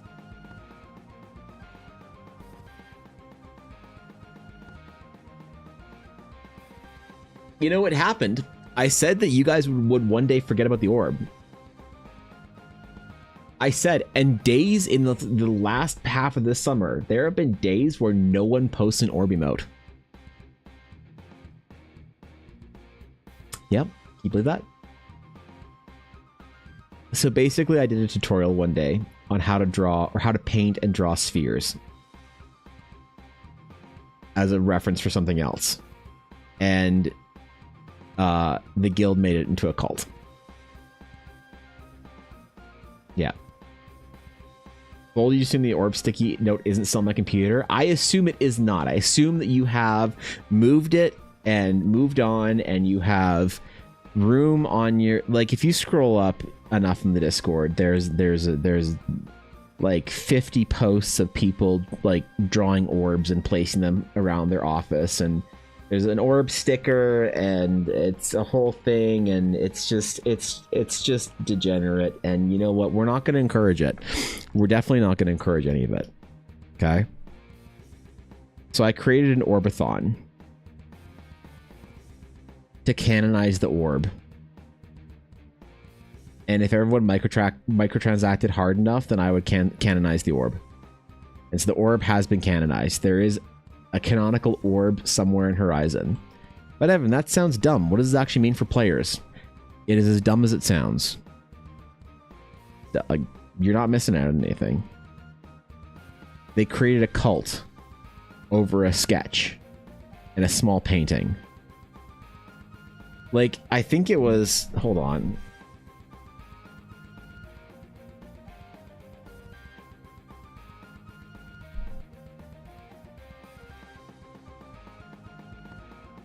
Is this the right? It's my D&D item. Gremlins plus orb.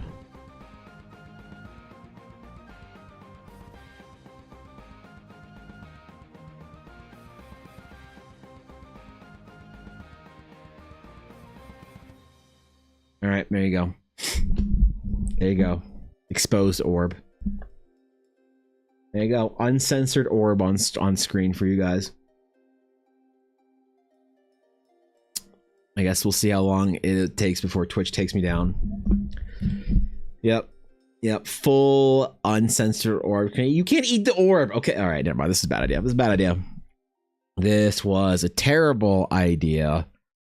All right. I regret all of it immediately. And conveniently, it's now just after 1:30 when I have to get to my appointment. So it's a nice orb. All right. Come on, bro. All right, man. Okay, so I am gonna go do important things and hopefully figure out if I need to. I'll report back tomorrow with stories of whether or not I will be out for 3 weeks with carpal tunnel surgery, or if I will not, in fact, be out for 3 weeks with carpal tunnel surgery. So we'll have good or bad news. Both actually great news. It's just whether or not I need to plan for it. So I don't know. Kind of hope that I do need it, because then it'll explain what the pain in my wrist and arm has been.